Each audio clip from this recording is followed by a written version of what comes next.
The excitement in the air rang more clearly than the academy bell ever could have as countless students raced out from their first day, eager to tell parents and siblings about what they had and would learn under the tutelage of experienced Chunin instructors. At the front of this great mass, one boy stood out most prominently. His bright red hair reaching his shoulders was an oddity in the village of Kanahegakure, shared by only one other inhabitant. Skin, more pale than the glowing moon, carried an ethereal quality that hinted at him being more a lost spirit than a being of flesh and blood. His eyes, however, were probably the feature that most took notice of, deep pools of amethyst that seemed to shine with the light of a million stars. He was well enough known in this village, a reminder of the great Kyubi no Kishchun's attack 8 years ago. He was one of only 2 children born that day and by far the one that seemed most unnatural. There was no doubt that he had been born as an omen, or even that his birth had been the cause of the Kyubi's attack, drawing the great beast to their village. The wounds remained painfully fresh within them all. The boy, unfortunately, was ignorant to the memories and horror he invoked within his fellow villagers, and instead looked eagerly about the open field for his mother and sister, the centers of his tiny universe. Confusion seeped into him as the seconds ticked by without any sign of them. Seconds turned to minutes, and minutes into nearly an hour. The field was long since emptied, and he stood alone in the dying light of the evening sun. Naruto? He turned to whoever had called his name, only to be met with the sight of his instructor Yumino Irika. The Chunin held within his hands a small stack of papers and had obviously just left the building to head home for the night. Frowning, the man looked down at Naruto in concern. "Where's your mother?" asked Irika or Yuhi-san. "Surely she'd have sent her old student to pick you up if she was unable to?" I don't know. I thought they'd be here." It was barely a whisper, but Irika heard the last part clearly enough. They promised. The sun had long since set, the full moon overthrowing it and taking the kingdom of heaven for itself. Sitting upon its midnight throne, it gazed down upon the young boy traversing the streets, bathing him in its illuminant radiance. What boy could have been wandering the streets of the clan district by the light of the moon? Red Hair easily answered as Uzumaki Naruto, son of Kushina and suspected son of the Yondaime Hokage Namikaze Minato, as he made his way home. Irika had been kind enough to take him out for a bowl of ramen to make up for the fact that no one had come for him. Feeling quite a bit better with a belly full of hot noodly goodness, he had thanked his new sensei, bid him farewell and made his way home. Coming to the gate that bore the traditional Uzumaki spiral, he couldn't help but feel that something was off. Shrugging away the uncomfortable feeling, he pressed onwards, placing his hand upon the door so that it could recognize his chakra. Didn't. Ice formed within his chest, a hollow horror that seeped into his entire being. He hoped he was wrong after a small jolt of pain had been sent up his arm, a warning to those who did not have permission to enter the compound. You would only ever receive one warning. Just as the seals stored signatures that were allowed onto the property, they also stored the signatures of those who tried to gain access without permission. If the small pulse of chakra it forcefully pushed back into your chakra system wasn't deterrent enough, it would unleash a much larger amount on any subsequent attempts. The larger pulse wasn't just plain chakra either. For years, both Mito and Kushina had siphoned off small amounts of the Kyubi's chakra into the matrix. At this point in time, Naruto knew that there had to be at least 3 full tails of corrosive chakra stored, waiting to lash out the second it was given a target. 3 tails of the Kyubi's chakra would probably be the equivalent to the Gobi instant death. Luckily for those like himself, looking to push their luck and hoping against hope that they would be recognized, it did not release it all at once. 1/10 of a tail, or approximately 1/7 of the Gobi, would be released. It was by no means safe, but it wasn't instant death, at least. Silver linings, right? Taking a deep breath, he prepared to test his Uzumaki luck. This was stupid. He knew it was stupid, but he really didn't have any other option. He didn't have any friends to stay with, he didn't know where Kurenai lived, the lights in the compound were out, though suspiciously early at that dash, and he really didn't want to sleep out here during a cold autumn night. Steeling his resolve, he once more touched the gate. Pain flooded his small body. Like acid it spread, a ravenous beast that devoured everything it encountered as it coursed through his veins. He was aware of screaming his own, most likely, but he felt an odd detachment from the sound that failed to invoke any recognition within his heart. No, there was no time for such trivial things when he was busy feeling his innards liquefy and weakened bones shatter under the unexpected strain of melted muscle. The smell of burning flesh assaulted his nose as his skin shriveled away and the taste of his own blood filled his mouth.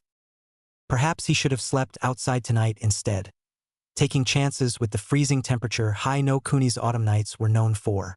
A slow death by freezing would have been preferable to this, as would have been the wild animals that prowled the edge of the village, such as the clan compounds during the night, a natural defense that had stopped its share of foreign shinobi attempting to sneak into the village. His head began to feel light as darkness grasped for him, numbing the fiery agony and leaving instead a biting cold that twisted at his struggling heart and threatened to smother his soul in oblivion. The last thing he was aware of before he sunk into the cold waters of nothingness's embrace was a seal on his right arm glowing an angry red and a single voice filled with distress echoing in his mind. Naruto. It's weird, he thought, staring at his right arm. To think I would only learn of their departure after lying alone in the hospital for a week. Indeed, it was only yesterday, his 7th day recovering from the rejection of the clan compound, that he had learned that both his mother and sister had left the village on clan business for an indeterminate amount of time. He had tried many times to distract himself from thoughts of their departure, but it was futile. In the end, his thoughts always made their way to them, the two suns that sat in the center of his universe. No. Had sat. They were gone now. Either the suns had left or while orbiting them he had shot off into the darkness of space, lost from their comforting light. He didn't know what explanation he would prefer. Well, that explains why Naruto didn't come with me to the academy today. I should have found that odd considering how much she wants to be a shinobi. Trying once again to rid his mind of such thoughts, he resumed his staring, trying to decipher the markings on his arm despite not having been trained in seals. No, that's what Kasan's going to be going over with Naruto while they're gone. He let out a quick curse he had heard one of Kurenai's friends say as his mind was brought to them once more. It was slightly easier to distract himself with his next thought, but that did precious little to make himself feel better. Where is Kurenai anyway? Surely she'd have come to check on me at the very least, and I'd have expected my mother to leave me in her care if she knew she was leaving for what may prove to be several years. A deep sigh was let out. Even if she was assigned to watch me, I'm not sure she'd be happy about it. She's not all that fond of Naruto, but she doesn't really try to hide it when it comes to me. It wasn't hard to see that she hated him, and he really couldn't blame her. The red-eyed woman saw his mother as her own, and with the birth of him and his twin she had lost most of Kushina's attention. She disliked them for that, but made an effort to be polite with his sister, whom she hoped to mold into her own sister, or perhaps even daughter. You really couldn't tell with that woman. It didn't help his case that not only did he have the facial features of his father, her own father figure, but he was, like his father, male.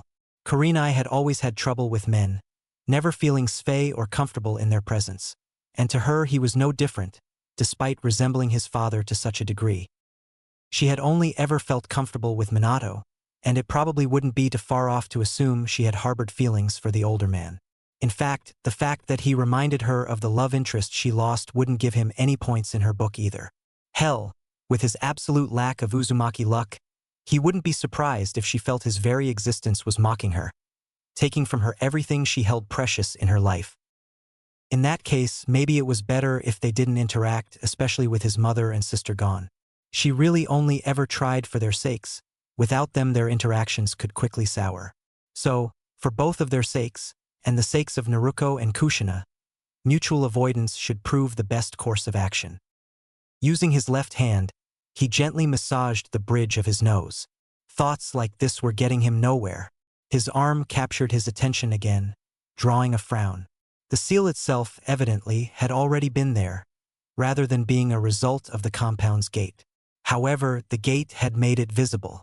It probably would have appeared had he ever focused on it, but he had been completely unaware of its existence. Channeling large amounts of chakra was almost guaranteed to reveal the presence of a seal, even those that sealed chakra. He had never actually tried channeling large amounts of chakra to his arms for any reason, so it was understandable that he hadn't come to know of it that way. The two questions left, then, were what was it, and who knew of it? The acting Hokage, Sarutobi Hiruzen, had seemed surprised by it, saying it resembled something he had seen before, and then proceeded to excuse himself, no doubt to try to figure out what it was that had appeared upon his flesh. At this point, all they knew was that it was somehow connected to the Shinigami's curse mark, which was on the left side of his chest.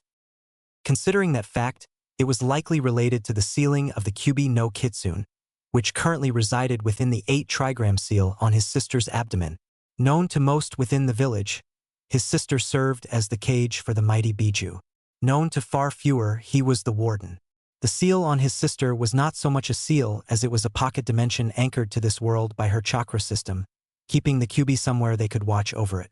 It was the curse mark on his chest that was the seal in this case, keeping the giant fox within that dimension using the power of the Shinigami who had branded him with its touch. But this new seal was somehow connected to it, and he wasn't sure why. His first thought had been that it was the key to the 8-trigram seal, but it was known to those fully informed about the sealing that Minato had trusted that to the toad summons of Myobokuzan. So with that option gone, his second guess had been that it would allow him to siphon some of the Kyubi's chakra into himself. This would allow him to have a boost in combat, store extra energy for emergencies, or perhaps absorb any chakra his sister began leaking. It was a logical conclusion, especially considering that 2 days after the accident his healing had rapidly accelerated due to traces of the Kyubi's chakra supercharging his Uzumaki healing. But even that felt off. The chakra, for one, did not seem to be originating from this new seal, but rather from the Shinigami's curse mark itself. There was also a calling. He felt, deep within him, a whispering voice he couldn't fully make out, but he did know that while it wasn't coming from the seal, his seal seemed to react to it. Come to think of it, the voice came from the curse mark, just like the Kyubi's chakra. Could it have been the Kyubi reaching out to its warden for some reason? It would have to be looked into sometime in the near future. Of course, that begged one final question. Was this new seal reacting to the Biju, or the seal on his sister? Or, more importantly, why? Released from the care of the hospital, Naruto was at a loss as to what to do next. Now, with no friends, no family, 2,000 yen, and the clothes that survived his encounter with the clan compound, which amounted to his underwear and pants with only minor rips on the bottom, he was suddenly homeless, hungry, and alone. He should go to the academy for the rest of the afternoon, but lacking clothes as he'd probably be sent back to a home he didn't have. He could try begging, but he was known as the child of Kushina. They'd probably assume he was just trying to get some spending money, so that wouldn't work. Besides, if he remembered anything his mother had ever told him, it was that Uzumaki don't beg. So he'd have to find some way to provide for himself with no skills, little experience doing any sort of work, and without the strength physical labor. Perhaps honest work wasn't an option in this case. No, I'm better than that, he thought, shaking his head, but a small part of him spoke otherwise. You're going to be a ninja, it said. You might as well get used to dishonest work. That's just my hunger talking, Naruto assured himself. He'd figure something out for the short term, and when that was taken care of he'd look towards a long-term solution. Everything would be just fine. Too soon, perhaps, he had previously spoken. Now, cloaked in a rough brown piece of fabric with a makeshift scarf hiding his face, he searched for a target. I could go directly from the source, take what I need, mused the redhead. Or I could acquire the means to obtain it elsewhere, reducing the chances of being found out. He sighed. I can't believe I only managed 2 days before being reduced to this, he thought in disgust. Shaking off his self-loathing, he continued to contemplate targets. Hidden as he was, it was unlikely that he would be spotted before he made his move. The shadow of a building covered him as he crouched atop a low roof. More rooms extended above him, meaning passing shinobi would cross right over him, and the roof extended far enough out onto the main road of the Konoha marketplace that people would be hard-pressed to make him out so long as they didn't know his location. A shinobi would have plenty of money on them, but chances of me obtaining it and getting away are slim to none. Civilians don't carry much due to the ninja, keeping it safe within banks until required, so I need to find someone who just withdrew from the bank, or someone arrogant enough to think themselves safe. 2.5 hours passed before he spotted a potential mark.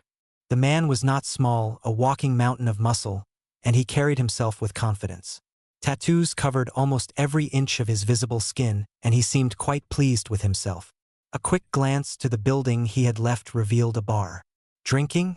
This early? No, not just drinking. Must have been gambling in the back. Because shinobi liked to operate at night, those of ill repute tended to handle their vices during the day. Seeing as it was just before noon, this man was probably finished for the day and ready to enjoy his winnings for the next couple hours before retreating to his den for the night. Having made up his mind, he carefully stalked his chosen target, careful to stay between the rooftop world of returning shinobi and the occasional guard and the civilian crowds below. He was far too suspicious for either. The red light district? I'm not surprised. Despite the early time of day, the red light district was roaring with activity as the more seedy citizens conducted less than savory business. Seedy citizens like the one he was following, and, considering what he was and was going to be doing, he probably fit into that category now too. Fucking fantastic. His mark approached one of the many provocative women on the street, no doubt looking to enjoy his winnings to the fullest. The woman took a single glance at the amount the man had in his bag before latching onto his arm, more than happy to relieve him of it. This made it a bit harder, but at the same time, his target's guard had dropped substantially. He was going to be a shinobi, he could work with this. After all, it was just a civilian and a soiled dove. What could go wrong? One kunai, an old one at that, was all he had to work with. It would have to suffice. He'd attempt to cut away the bag first, but if that didn't work, he'd stab him and bolt. Hopefully the pain would loosen the man's grip. With a silent prayer to Lady Luck for good fortune and another to death in hopes of being just as swift and silent, Naruto steeled his nerves and dropped down not 2 feet from the man as the pair made their way through an alley to a rundown motel located off the main road. The man proved more aware than he seemed, spinning to face the cloaked brat that had suddenly appeared. Consequently, the bag under his arm was now much more accessible. Lunging for it, Naruto attempted for the straps that had been looped over the man's left shoulder. The man had other plans, and the boot Naruto took to the face made it well known. "Che, damn brat, think you can get the drop on me? Huh? I'll teach Yas a thing or two," the man shouted as he moved towards the recovering child. Naruto regained his senses quickly, but evidently it wasn't fast enough. He received a solid fist to his gut for his effort. Shit, this is not going to end well. Grabbing onto the man's arm with one hand, he thanked the gods he had managed to keep a firm grip on his kunai.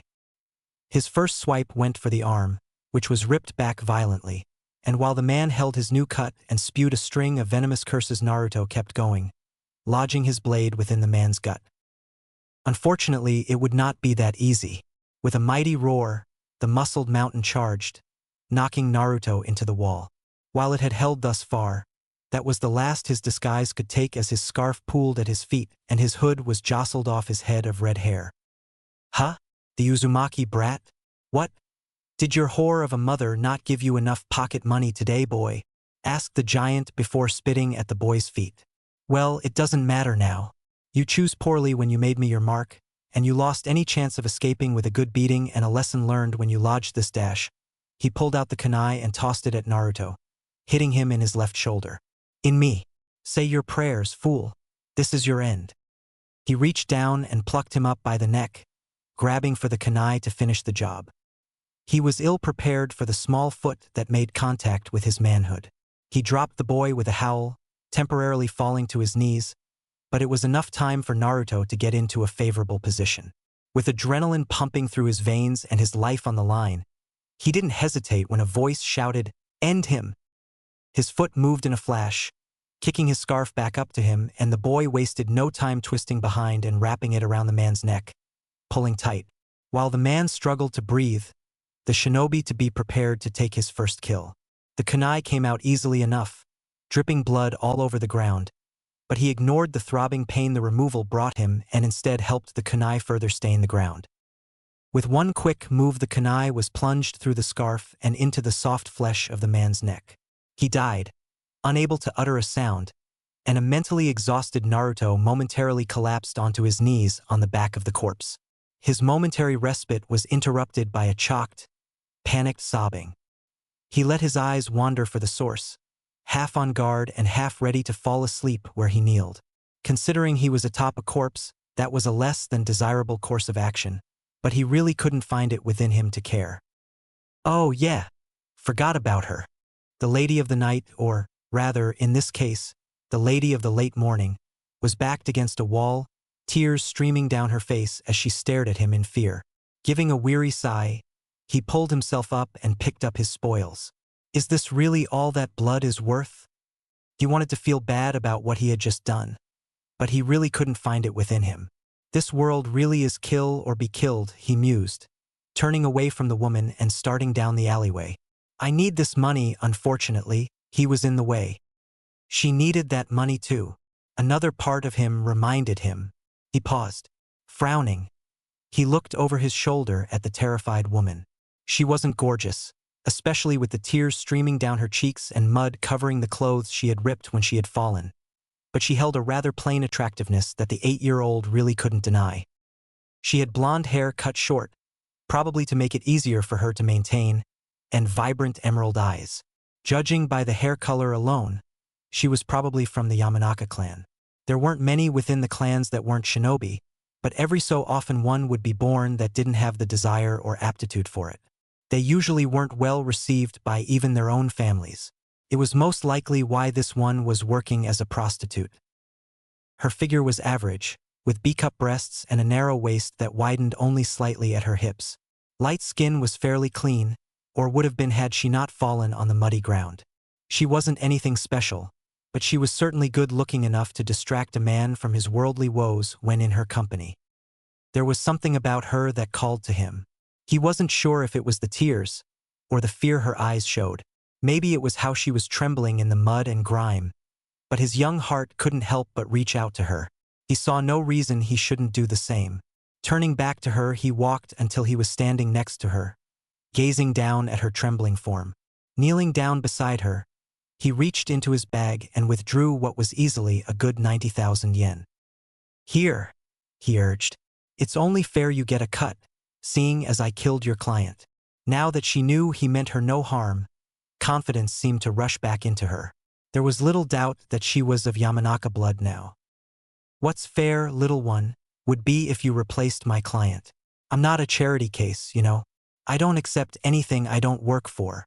Her voice was surprisingly soft and melodic, but carried an almost haughty tone that momentarily caught him off guard. Regaining his composure, he responded as best he could. I'm 8. She laughed. Both having agreed to save the conversation for elsewhere, he had given her his makeshift cloak to wipe off as much mud as she could before throwing it back on, determined to keep his identity hidden. Likewise, the bloodied scarf was once more wrapped around his face, filling his nose with the tang of copper. He ignored it, and instead followed behind the blonde prostitute as she led him to a quaint little restraint that was located off the main road, allowing for a small semblance of privacy as they took a shaded seat at a table in its outside dining area. Ordering, the two sipped their tea, though Naruto had a bit of trouble when it came to that, and waited in a comfortable silence for the meals to arrive, the bustling of Konoha's nearby market district leaving a pleasant hum in the early afternoon air. After their meals had been served and eaten, the postponed discussion resumed. As I was saying earlier, started Naruto, it's only fair that you get some of the money I stole from your client. By all rights, it was to be yours soon enough. And like I said, little shinobi, I didn't actually get a chance to earn that money. If you want me to have it, hire me. Even as young as you are, I know a few ways for us to have a bit of fun. He gave her an odd look in response, prompting another laugh from the woman. Look dash, he paused, waiting for her name, which she supplied easily enough. Tatsuki, formerly Yamanaka Tatsuki. Naruto continued. Look, Tatsuki-san, we both know you would have earned it, and, as you mentioned, I took away your chance to earn it. Consider this your rightful compensation. You talk pretty words, boy. Surprising for someone who claims to be 8. She grinned. But I'm not backing down. If you are so determined to give me a cut, prove it to me, hire me for the day, and we can both go our separate ways satisfied. He shook his head. I'm not doing that, Tatsuki-san. Not now, so, instead, how about we cut a little deal? Her interest was piqued as she leaned in close, managing to cross most of the small table so that her face was uncomfortably close to his own. Despite having been covered in mud not an hour earlier, she smelled really good. What kind of a deal are we talking? Advanced payment, answered the redhead.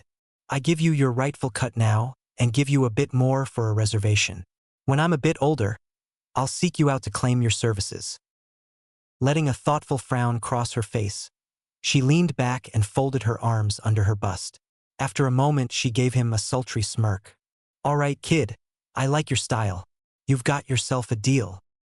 He gave a relieved sigh and withdrew the original 90,000 yen he had been planning to give her before throwing an extra 10,000 yen. Will this be sufficient? Was his inquiry. Her grin only grew as she quickly counted it for herself. 100,000 yen and I get to do a boy as cute as yourself? I feel like I'm getting the better end of the bargain for the first time in a while. Then we have an accord, shall we shake on it? Something within him felt odd, though not entirely unpleasant, as she gave him a hungry look. She shook her head and gave a laugh that had his heart racing for reasons he couldn't comprehend. No, love, I've got a better way to seal our deal. Walking around the table, she pinned down his shoulders and leaned in to capture his lips with her own. After a few moments, she pushed further, invading his mouth with her tongue. Pulling back, she kissed his forehead and turned to leave, a breathless Naruto still trying to comprehend what had just happened. See you around, Naruto-kun, and remember, you get that dash. She briefly gestured to her body before continuing. And so much more when you come find me. Don't keep a girl waiting too long. She gave a last wink before strutting off. He couldn't help but follow the extra sway she put in her hips. Damn! He quickly scowled when he realized she knew his name. Must have heard that guy call me Uzumaki. Here I was hoping to keep that a secret. Now that she knows my name, I probably won't be able to get away with never claiming that night I've reserved. I have a feeling she'd hunt me down and demand I provide the work I've paid her for. Her pride would demand no less. Despite his irritation, he couldn't help but think the last of that fondly. She'd earned a spot on the list of people he liked. He'd enjoy spending time with her as a friend for certain. Of course, she'd never let them be friends until after he had slept with her. Humph, that would be an odd beginning to a friendship, I'm sure. Then again, if getting her as a friend is the result of a night with her. He gave a grin to the space he had last seen her occupy. The thought of getting what I paid for doesn't seem too bad. The idea of spending a night with the woman didn't feel uncomfortable any longer, but his pants certainly did. The sweet relief that flooded his soul was indescribable, a peace so delicious that he couldn't help but release a short laugh. Not tonight. Thank the gods, not tonight.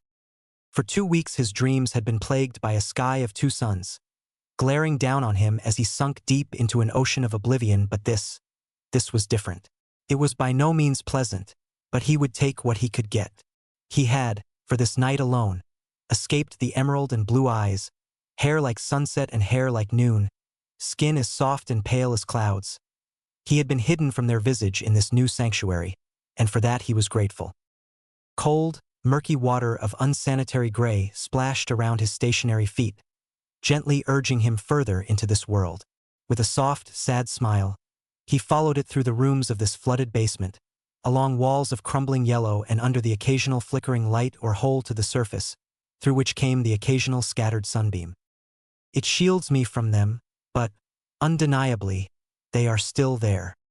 Even that cursory thought was enough to drag up memories he'd rather not deal with, and in response the piercing sunlight increased in intensity, burning his flesh almost as soon as he passed each ray of light. With a hiss he dropped, splashing the icy water onto reddened flesh to help dull the pain.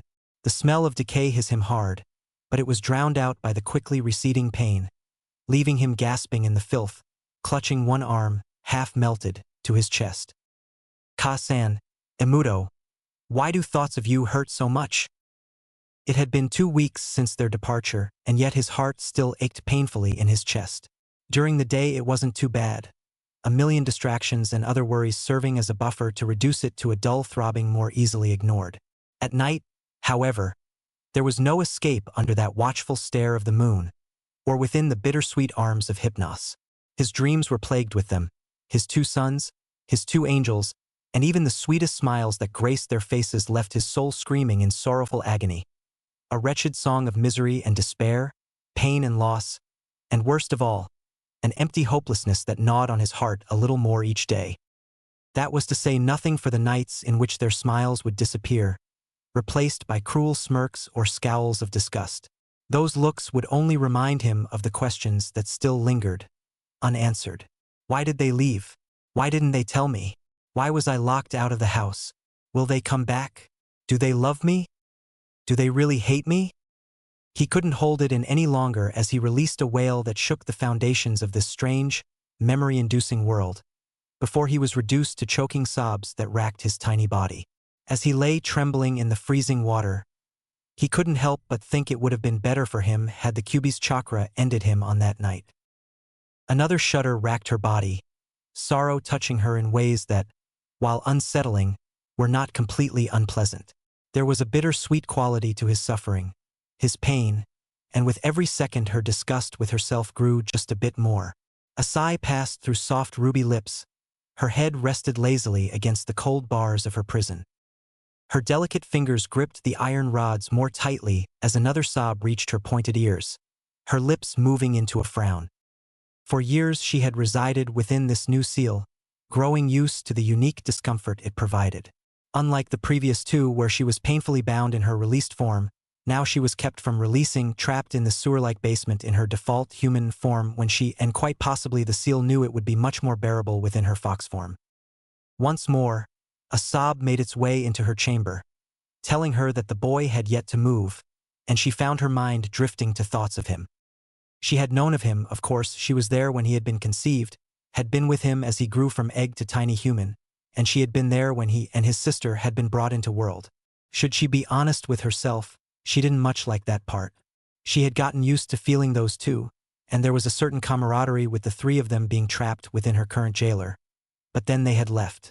There was an emptiness that followed their departure, followed quickly by bitter jealousy. And then, like them, she was once again brought into the world. She had felt guilt for being so angered at the tiny, hairless apes that she had spent 9 months with. 2 red eyes had turned that guilt into new anger, and that anger into rage. Before she knew it, she had slaughtered thousands and wrecked a good portion of the village that had kept her imprisoned for the past decades. She had been quite pleased. And then she was, once again, sealed into an Uzumaki woman. There was more to that, of course, for the man who sealed her was not Uzumaki and was exhausted from his efforts to defend his beloved village. As such, he would not have been able to seal her entirely within the 8-trigram seal. Even with aid from the being known as the Shinigami, there just wasn't enough room. Well, there was enough room, just not enough for him to be able to seal me within. Indeed, she had fit perfectly within the space, so perfectly that the gate to the seal would not have been able to move into place, left dangling before her within the seal. It'd have been child's play for her to get free. Namikaze Minato had been more clever than she had given him credit for. He had not attempted to use the seal to keep her locked away, but rather he had used it purely as a container to keep her in.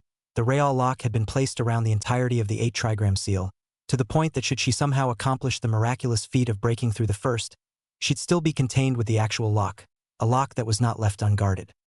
She was present when he completed that part, watched as he had the Shinigami brand his son on the left side of the boy's chest, bore witness as a second seal was applied.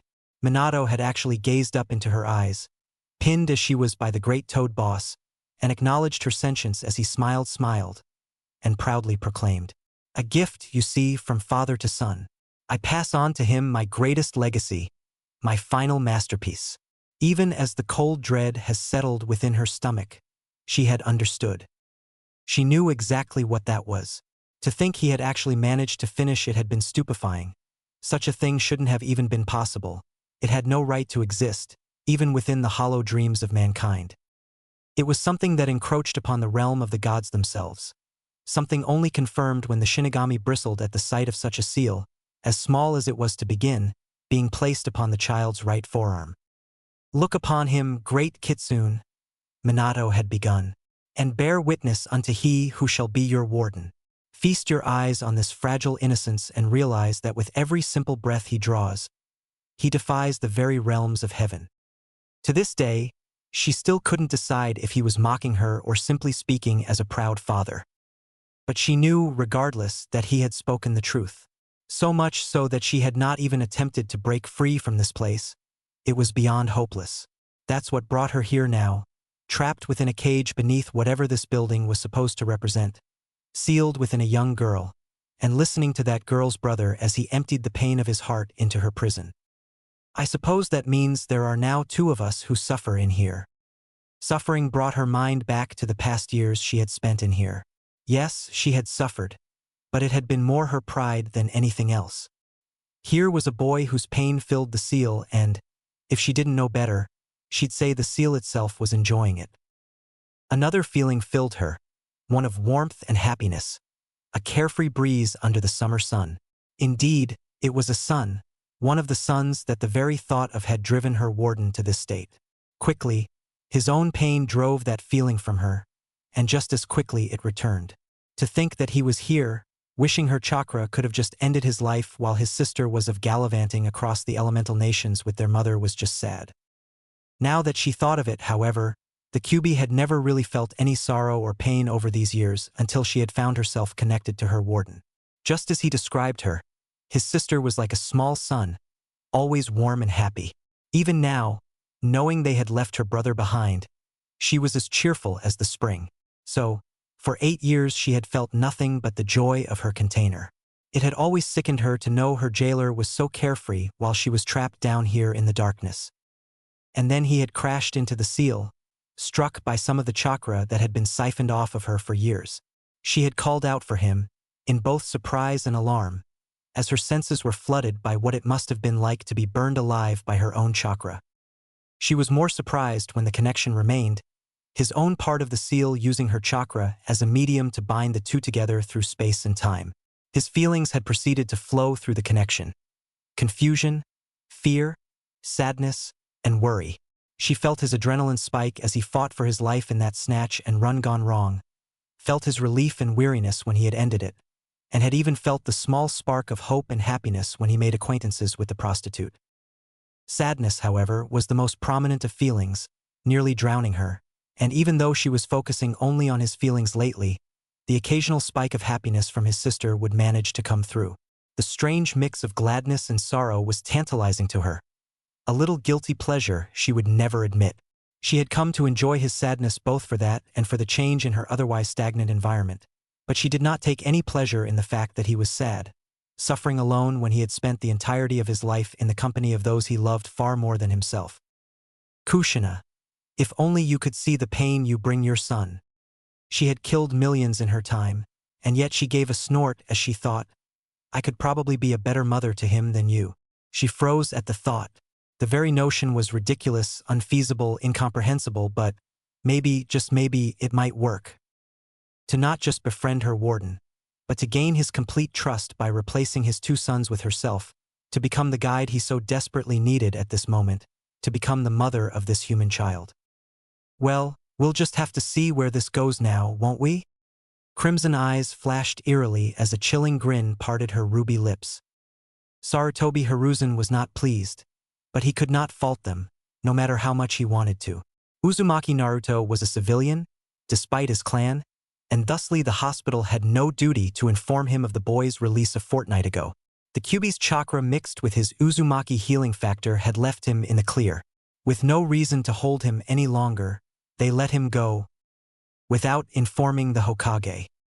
The Hokage that thought the boy had spent the past 2 weeks under the care of the hospital, while he had been busy both trying to figure out what the Yondaime Hokage had applied to his son and get in contact with his mother Uzumaki Kushina. It had been a failure on both accounts. Kushina had just left the fire capital and started on her way towards her ancestral home of Yuzu. There was no one to send a message to in Yuzu, and that meant he had to send it to a future destination and hope that they went there next. He had certainly been given a list of where they were to be going, but he knew Kushina well enough to know how easily distracted she got, especially when excited. Chances are she'd skip back and forth between places on his list at a whim, later claiming that she never specified in which order she'd visit things on the list. In this case, such a thing was not in her best interests. She'd have plenty of time to regret her travel methods later, however, as there were certainly more pressing matters to attend to, like her son. He still thought it had been a foolish notion, to leave while her son was attending his first academy day, none the wiser. especially after promising to pick him up afterwards. If there were two things that Uzumaki took very seriously, they were family and promises. In one fell swoop, Kushina had broken both. He knew her reasons, of course, and understood them, but he knew without a doubt that there had to be a better way to set about doing it. Leaving him to figure out what had happened on his own was rather thoughtless and cruel. The thought of him alone brought up the other reason he found himself displeased at the moment. She had left the boy with someone, but it was indirectly. Kushina had expected the boy to go straight to her old student, Yuhi Kurinai, whom the Uzumaki woman saw as another daughter. She did not tell the boy to go to her, she did not have Kurinai pick him up at the academy, and from what he had gathered during his talk with Kurinai, she had not been in any way instructed to find the boy, only to take care of him when he came to stay with her. The boy had not been at Kurinai's, and it was not hard to understand why when the woman would shift uncomfortably at the mere mention of his name. There was no doubt that the boy had picked up on such discomfort, and as such he would never think to visit the woman for help. Kushina was either oblivious or ignorant, oblivious to the two's discomfort around one another, or ignorant in thinking her son would approach the genjutsu mistress despite it. No matter the reason, he had not gone and Kurinai had not searched for him, even after the news of his violent rejection from the clan compound had circled through Konohagakure. Monkey, he called for his own personal ANBU, locate and retrieve Uzumaki Naruto. If he will not come, trail him and report back to me his current place of residence so that I may speak with him. The monkey-faced man gave a quick bow and vanished to complete his assigned task. Rubbing his face tiredly, Hiruzen lit his pipe and took a single deep drag, exhaling to hide his weary sigh. He needed to make sure the boy was all right, especially considering how quickly winter was coming and the fact that he had never been in his own before. The last thing the old Sarutobi wanted was for his successor's young son to freeze to death because his mother had completely sealed the house. She hadn't mentioned that part in the plan. In fact, from what he could remember, the ex-Jinchuriki had been expecting her son to stay there and go to her student whenever he needed help with something. Something must have changed in the last minute, or perhaps the seal had just malfunctioned, but Naruto suffered regardless. He could only imagine how Naruto must have been feeling. Left by his family without so much as a goodbye, knowing there was no one he could really turn to.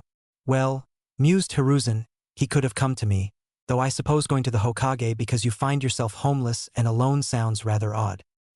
He was always a bright child.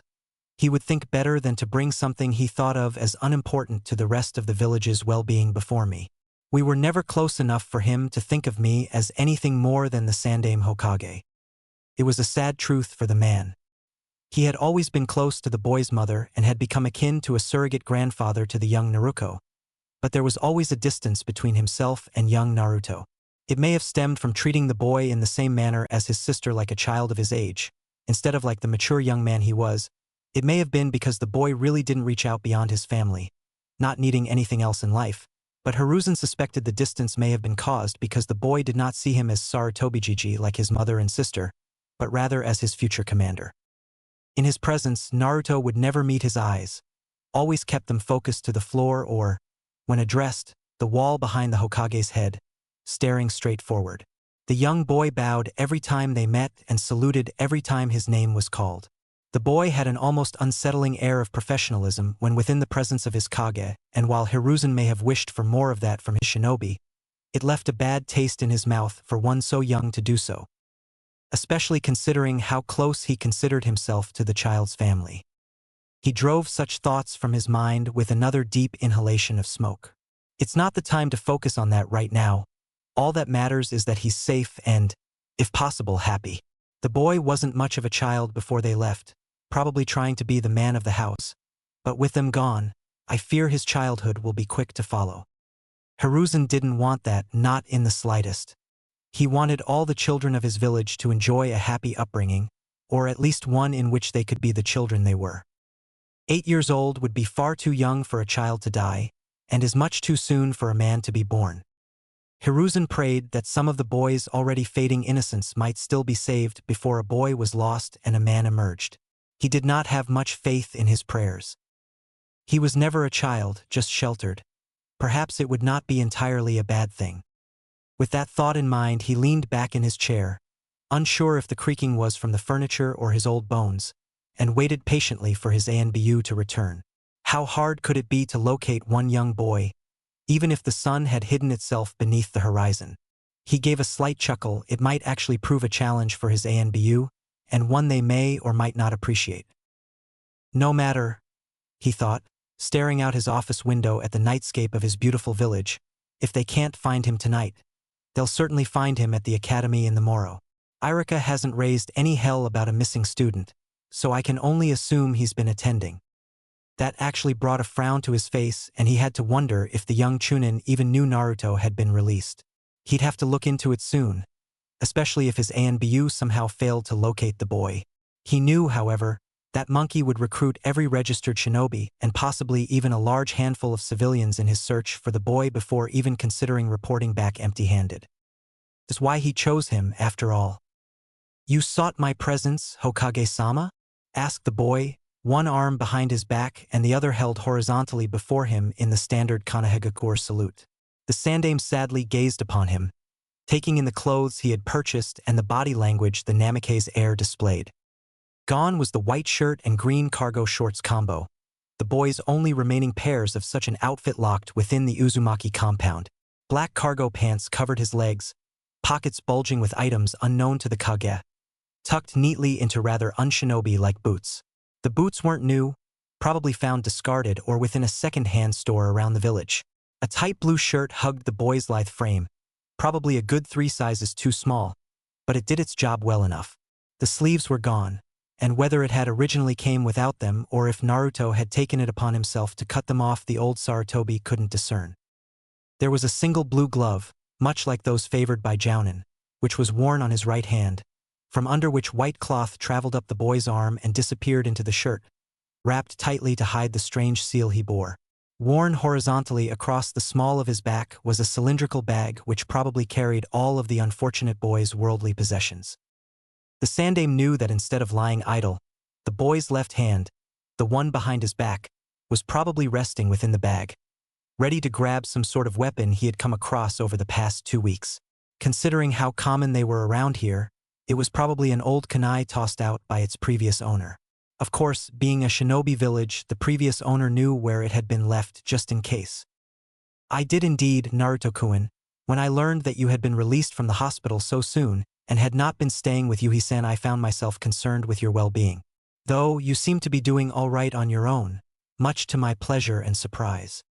The boy gave a stiff nod in gratitude, his body still as coiled and ready to bolt.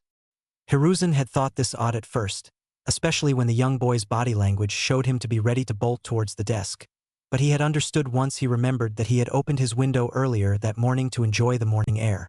It was a good plan, or as good as the civilians could be.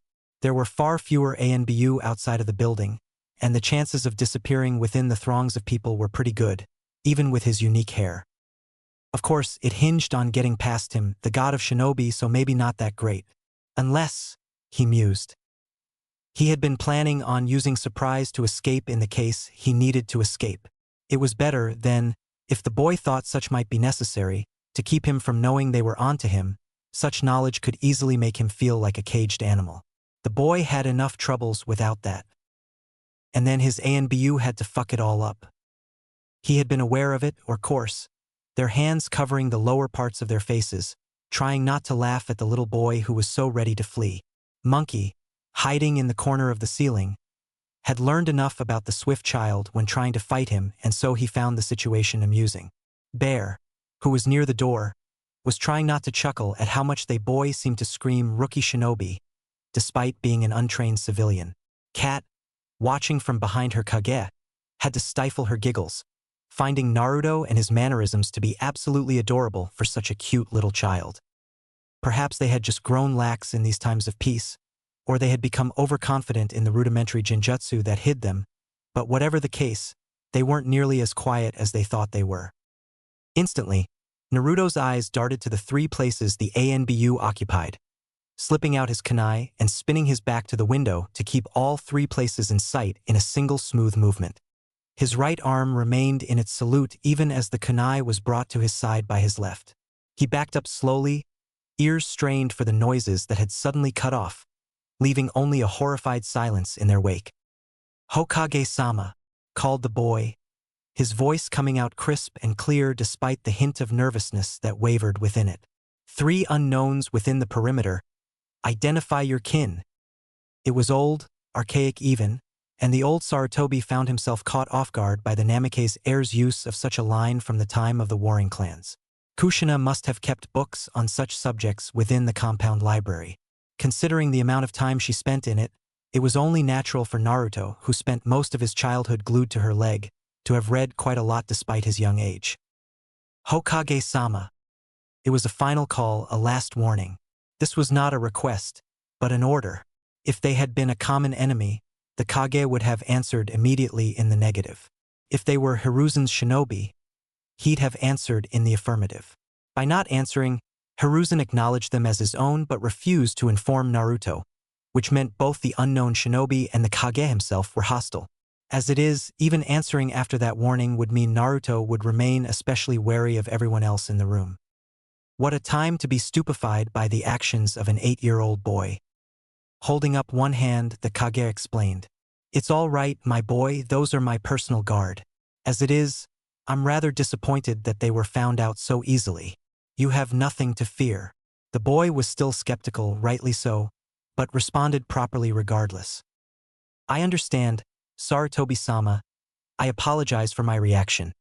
Their unannounced presence startled me in ways unbecoming a member of the Uzumaki clan. I humbly request your forgiveness."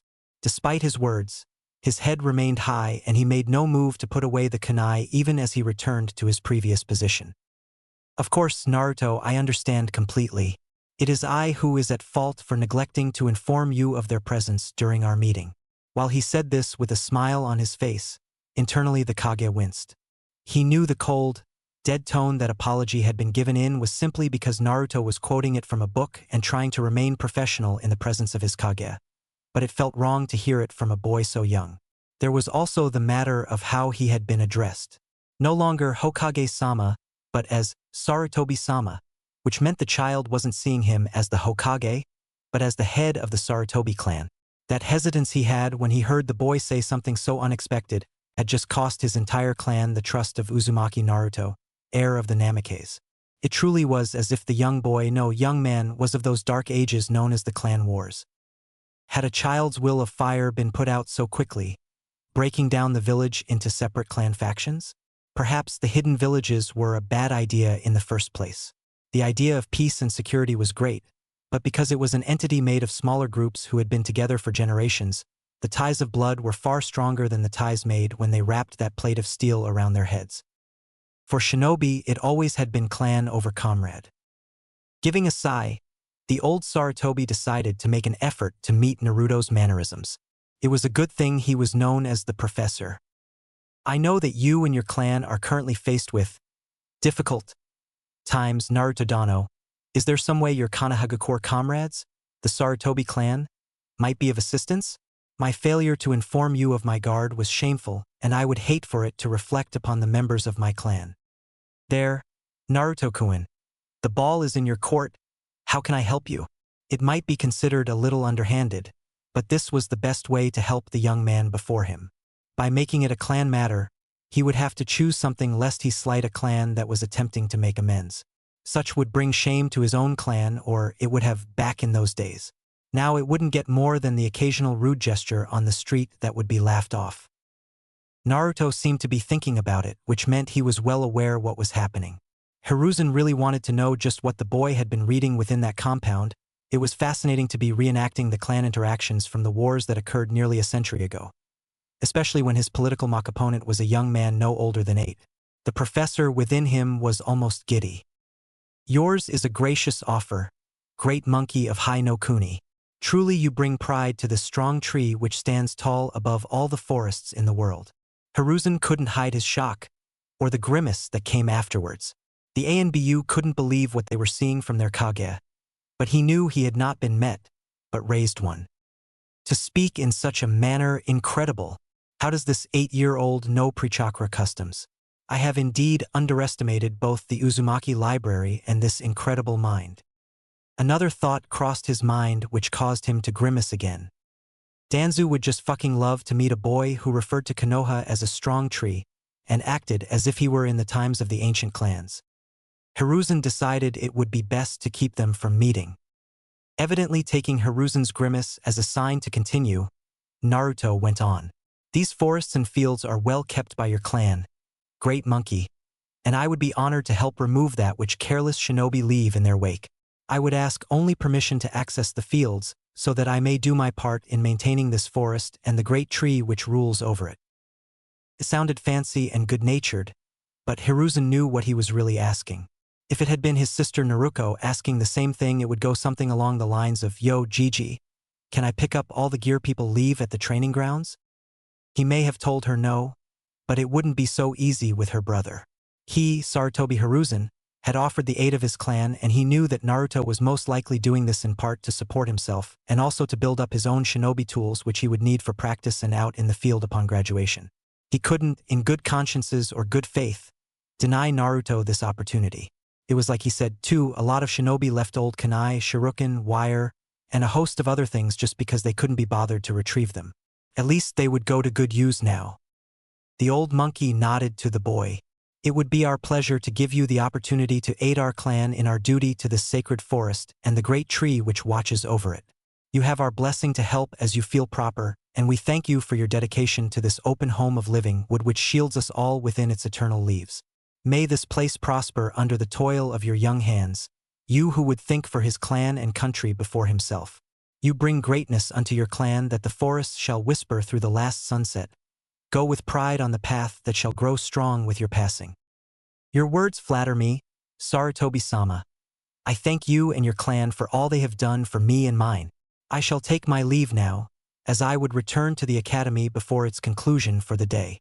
With a bow he left, his words having returned to that of the clan wars and signaling the end of clan politics for now. Hiruzen managed to wait until the young man had left before releasing a large sigh. It was only peaceful a moment more before he turned a glare to his ANBU, all of which immediately appeared before his desk kneeling. I don't think I need to tell any of you how disappointed I am, do I? They remained silent and unmoving, but he could feel the shame from them. After a few more moments of silence, Kat spoke. It was cute. At first, a little boy pretending to be a shinobi before his kage. I couldn't stop myself. She looked especially uncomfortable, and it took a substantial amount of effort for her to continue. When he heard us and was able to immediately locate us, it was no longer funny or cute. I was ashamed of myself for being found out by a civilian child. And then he acted. She paused to shiver. That wasn't a child. It was a cornered animal flying by its instincts. Those instincts, they resembled too much of my own and those of my comrades. A trained shinobi that have worked hard to carve away parts of their humanity to access the raw primal knowledge within all animals. If you'll excuse me for saying this, it's like he abandoned everything that made him a person almost instantly, immediately reverting into a state in which his only goal is survival.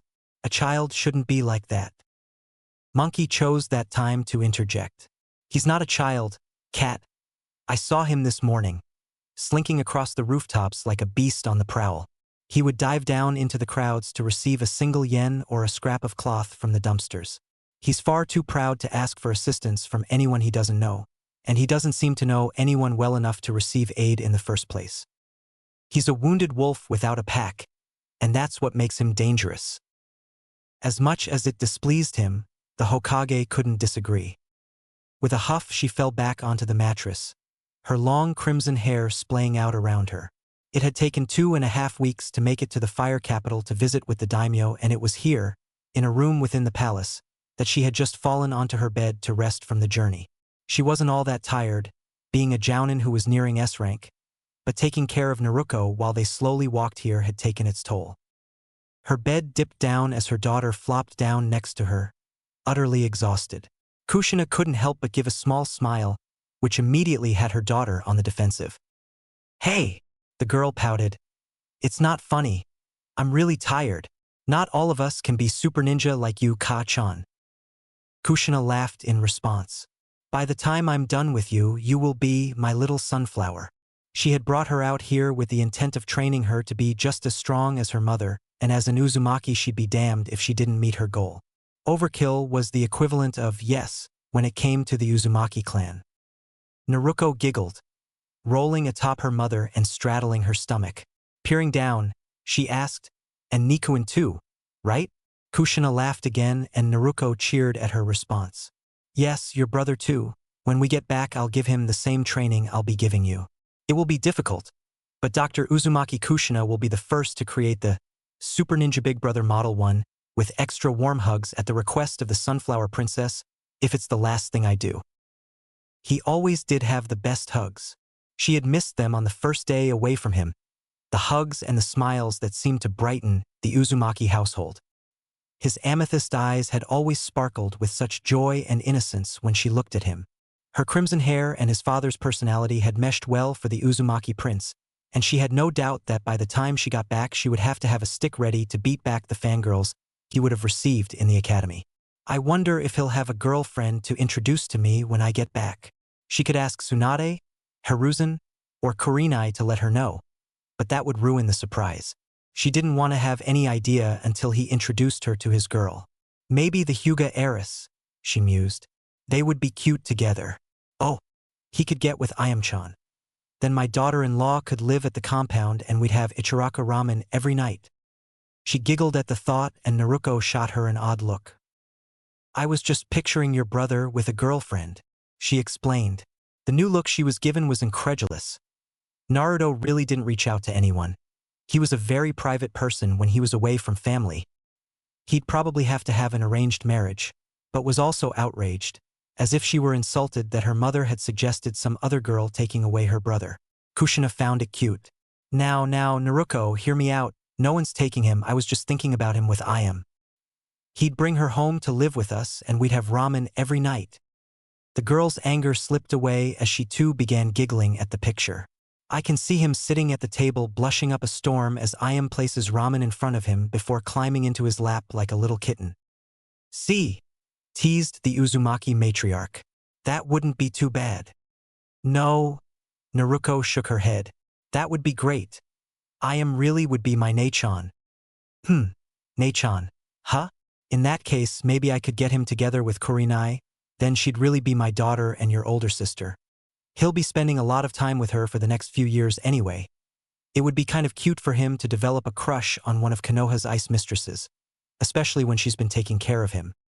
Naruko went oddly quiet at that, raising questions for Kushina. What's wrong, Naruko? You know I was only joking, right? If you don't like it, I'll stop suggesting pushing them together. I just thought it was funny. It's not that I like Kurenai, it's just that, well, Kurenai and Nikuen don't seem to get along all that well, you know? There always seems to be some sort of tension between them." Kushina had no idea what she was talking about. Kurenai always seemed very polite and pleasant towards her son, and Naruto didn't hide behind her legs, which meant he must have not felt that uncomfortable around the woman. "Sexual tension?" Kushina offered, trying to lighten the mood. She was only met with an inquisitive stare. "What?" That's right, she had yet to give Naruko the talk. She had forgotten. Naruto was always so curious and mature that she had had to give him the talk before the academy. But Naruko was still innocent.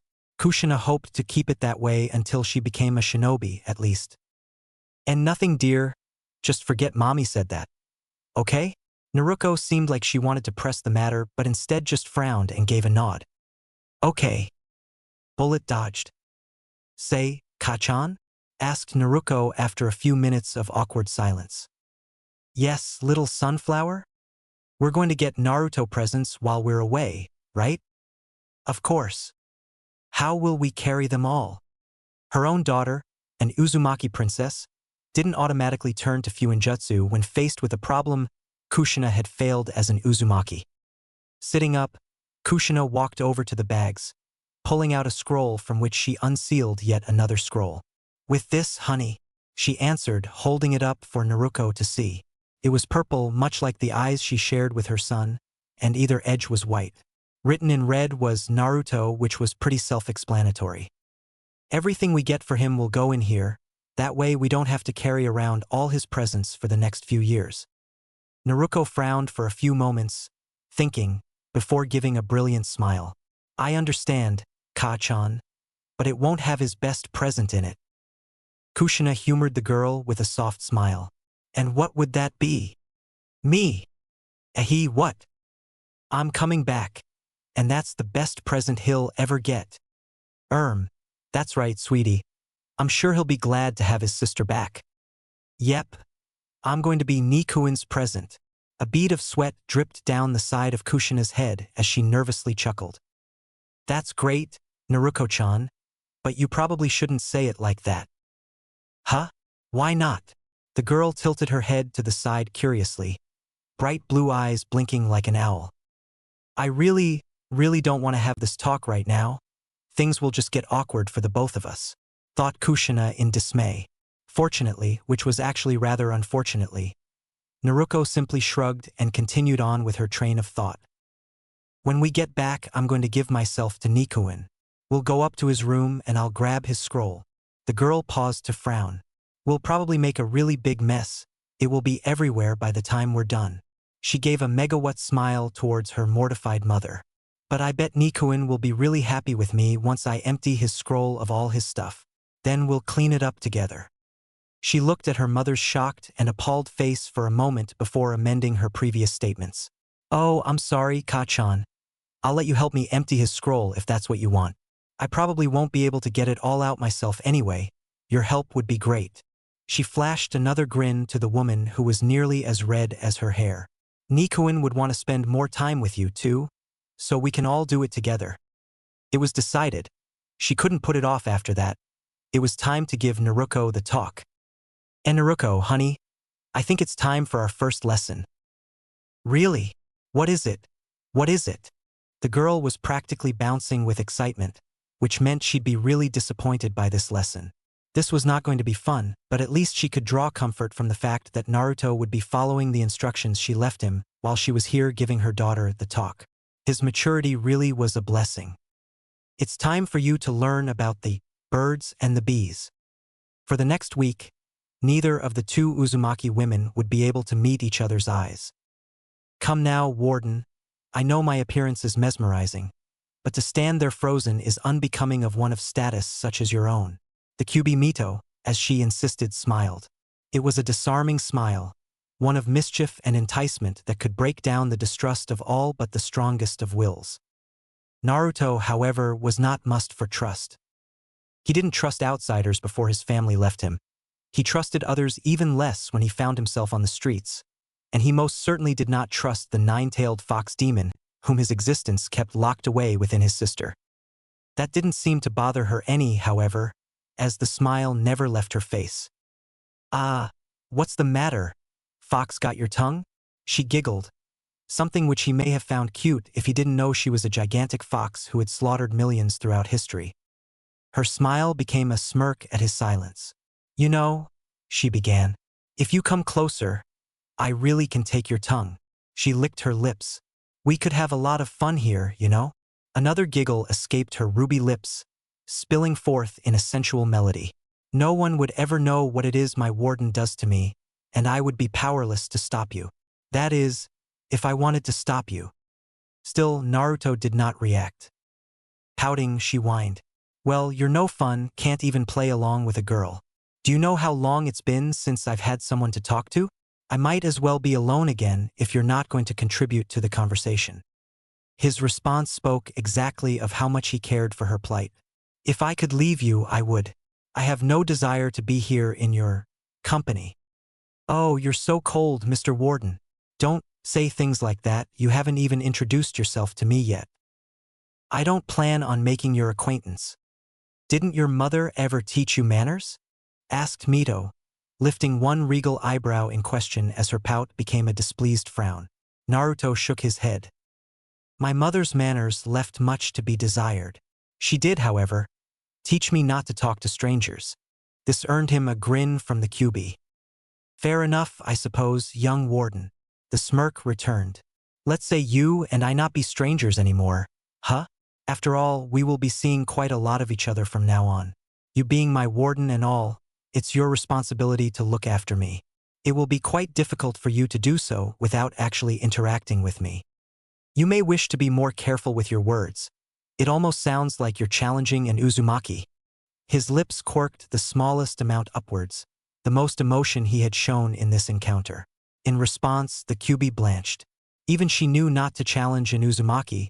The entire clan was known to do the impossible when told they couldn't. I would not be so foolish as to do such a thing, dear warden. I pray that you never take my words as such. I see, replied the Uzumaki, his blank face becoming a frown. You still have yet to inform me as to why I am here. Didn't I?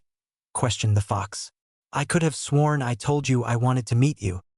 You did, he confirmed with a nod. And you have. Was there anything else, or may I be on my way? Ruby Lips smirked as she gazed at him hungrily.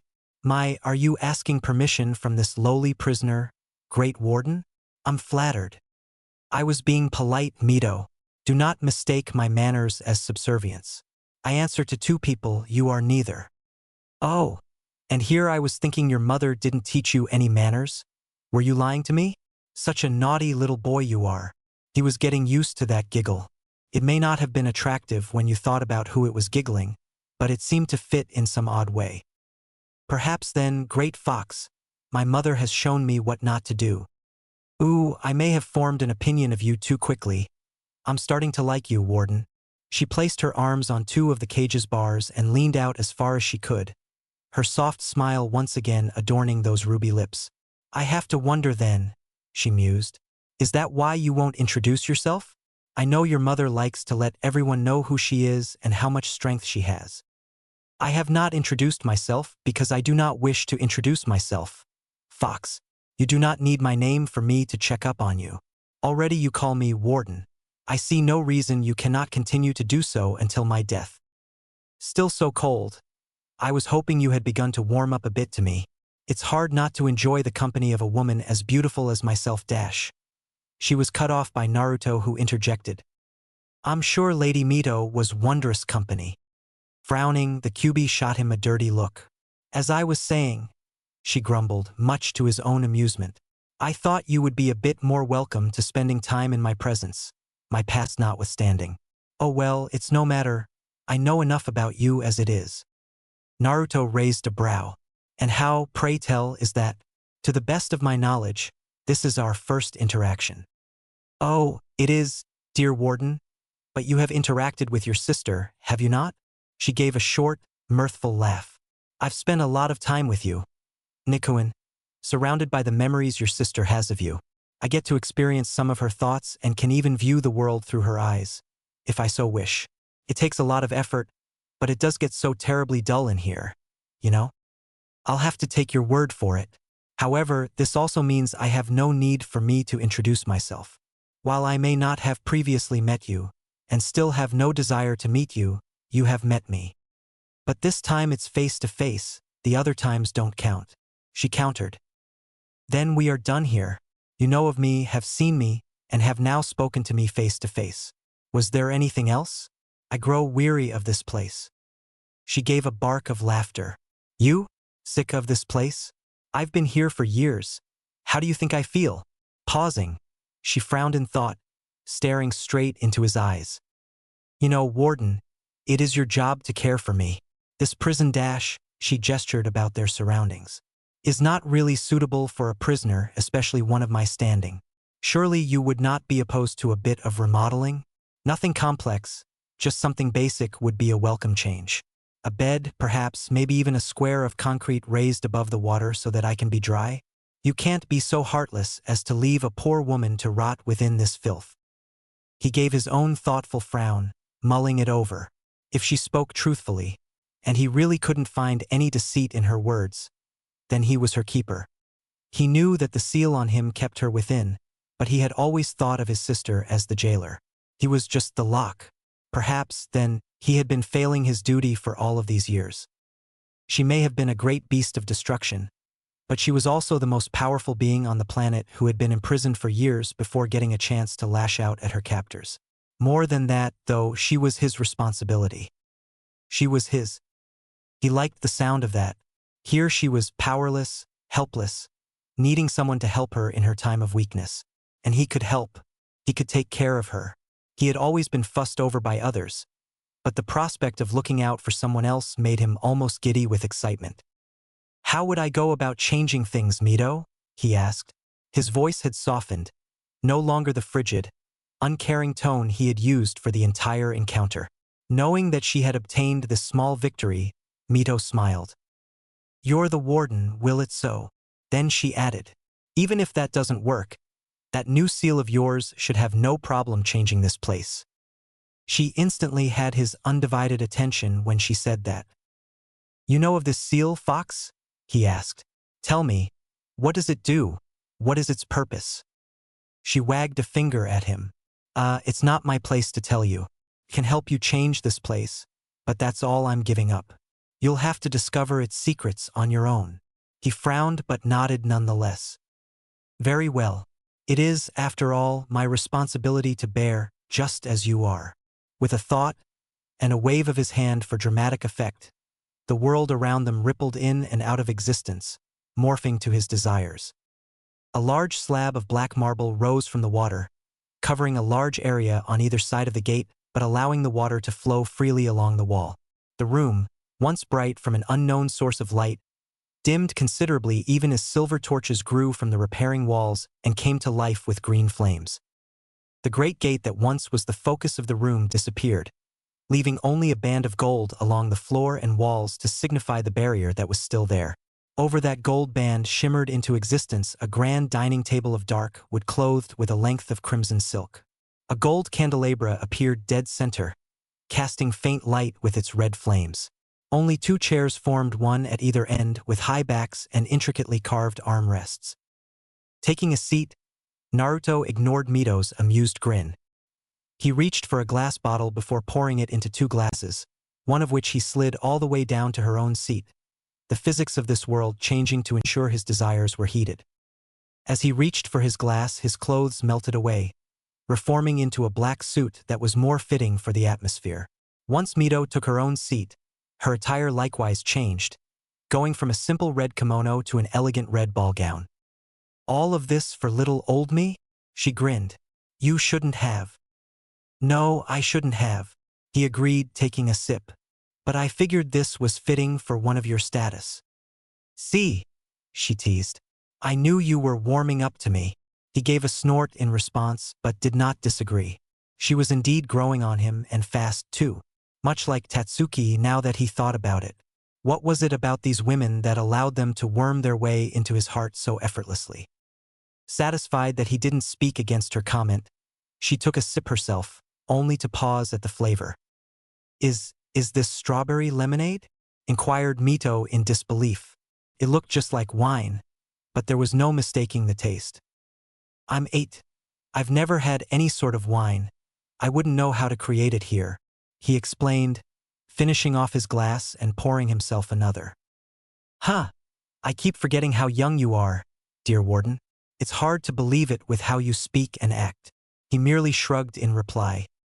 Looking distastefully down at her fruity drink, she peered down the table to meet Naruto's eyes.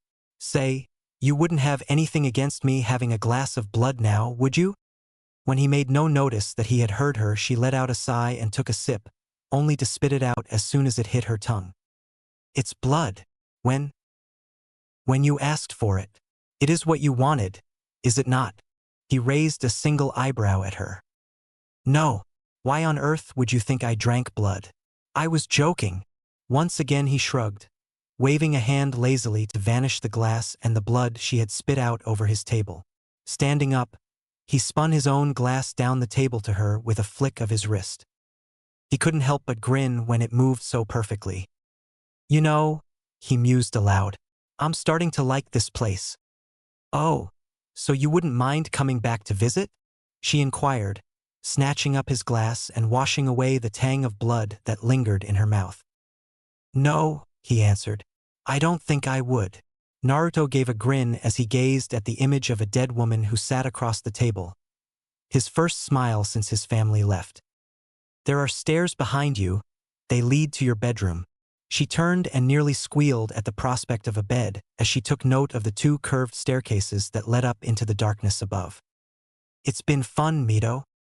As he willed himself out of this new world, he missed her victorious smirk and how she gazed hungrily at the place he had just occupied.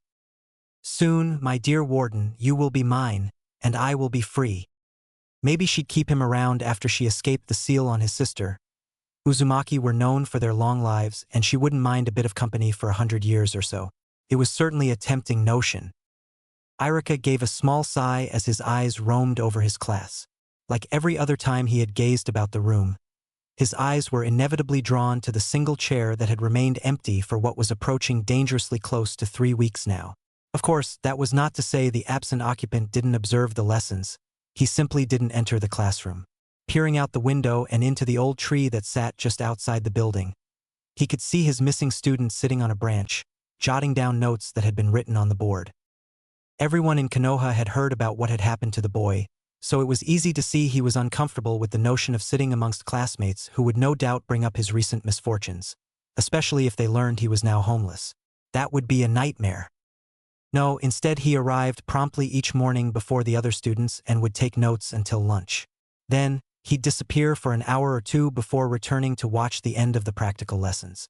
When all the students had left for the day, the boy would practice what he had seen until confident that he understood, at which point he would disappear into the night. As a teacher, Irika was proud to say that Naruto picked everything up very quickly. Of course, there was the matter of tests and examinations. As it was, he had been excused from those during the 2 weeks he was in the hospital, but another one was coming up soon. Naruto would have to come take it with his fellow students if he didn't want to fail or, worse, be dropped entirely from the shinobi program. Irika really hoped it wouldn't come to that. Watching as Naruto packed up and took off, he turned back to his chatting students. "All right, class," he called. "We'll break for lunch now, you have an hour. Remember, practical when you get back, so eat first to give yourself plenty of time to digest." He was answered by a chorus of "Hi, Irika-sensei," before they all stampeded out the door. Giving one last sigh, he turned back to the tree Naruto had only recently occupied. "I don't know what it is you leave to do, but whatever it is, good luck." "Hey, watch it!" she yelled at the small figure that had darted in front of her, nearly knocking into her and making her spill all her groceries. The person either didn't care or had bigger things to worry about than some random woman's groceries, as he sped off without the slightest bit of remorse. Moments later, it was revealed as to why. "Get back here, you little thief. I swear, when I find you, dash." The man's threat went unfinished as he placed his hands on his knees, panting. It had obviously been quite a chase. Shizen frowned, looking in the direction the cloaked figure had vanished in. It was pretty obvious by their size that they were still a child, and while stealing was wrong, even if she was a shinobi, what was more wrong was that a child needed to steal. The orphanages were overfilled with children from the Kyuubi attack still, and many lived on the streets, begging and scavenging. Theft, however, was pretty new. Most didn't have the guts to risk it in a shinobi village. Not only was there a high chance of your target being a shinobi, or at least trained as one, but there was an even greater chance of a shinobi being nearby. Shinobi had a tendency of stopping crimes, usually not out of the goodness of their hearts, but for some form of reward or compensation. Regardless of their reasoning, a civilian thief would be easy pickings for even a fresh genin, which meant successful thieves were either dumb and lucky or skilled and lucky. Either way, without a healthy dose of luck, you'd find yourself locked up before you could count the coins you'd stolen. As if on cue, 3 shinobi from the crowd dashed in the same direction the young boy had gone, intent on getting back the stolen coins. Whether they would return them once retrieved, however, was a different matter entirely. Shaking her head, she continued on her way back to the Senju Manor with her purchases. It wasn't any of her business. If the kid got away, good for him. If not, well, hopefully he wouldn't be roughed up too badly. She had only made it 2 blocks farther when she saw him again, perched on a roof just under an overhanging building. She almost missed him, shadowed as he was, but a flash of red when some of his hair fell out of his hood had drawn her attention. None too soon either, as that strand was quickly tucked out of sight. Curious, she moved to a wall of a nearby building to observe the child. Something about him seemed familiar in some way, but she couldn't quite put her finger on it. Almost 5 minutes later, when she was considering leaving, he tensed. Her eyes found the large group that passed near him and couldn't help but wonder why he would wait for a larger group. Sure, he'd be well hidden, but the chances of shinobi were higher, as were the chances of being tangled within the limbs of bystanders. When he pulled out an old kunai, holding it in a reverse grip with his right hand, She furrowed her brows in concern. He wasn't aiming to kill one of them, was he? Before she could think more on the subject, he leapt, landing in a roll right behind the group and quickly making his way through it. When he emerged from the front, he held no less than 3 different coin purses. He slipped into an alley nearby with none in the crowd any the wiser of what had just taken place. Oh, he's pretty good. He must have been doing this for most of his life, she thought, somewhat amused by the young boy's skill. He'd make a fine shinobi one day. Within moments, he was back in her sight, having climbed up the alley wall. Crouching down, he emptied the 3 purses into his own bag, which he promptly placed into one of the pockets on the side of his pants. He turned back to the street and within a few minutes had his next group of targets. This group was no larger than the last one, and yet, when he pulled away from the crowd, he had managed to procure 5 coin purses, despite the jingling his pocket of coins must have been making. Was the number based on luck? Or is he simply improving at such a rate? He could have done poorly the first time or exceptionally well this time, but Shizun's instincts told her that this boy was a very fast learner. Or, rather, her instincts told her that he was quick to adapt, which meant about the same thing in this situation. Wait, where'd he go? The instant she realized she had lost sight of him, she felt a weight settle within the kunai pouch she was wearing. Spinning around, she was met with the sight of the boy, his purple eyes gazing up to her with a cold seriousness that set her on edge.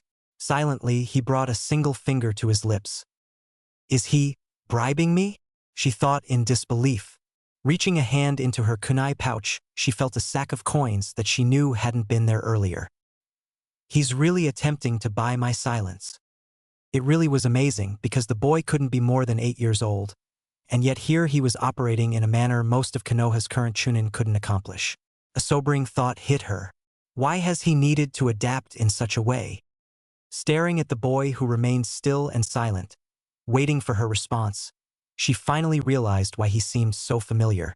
Red hair and purple eyes, living on the streets. He must be that boy I heard those women speaking of. The one who found himself without a family and locked out of his home. The 2 old women had spoken about the boy who was some sort of royalty. A prince, if Shizun was remembering correctly, who was without home or family.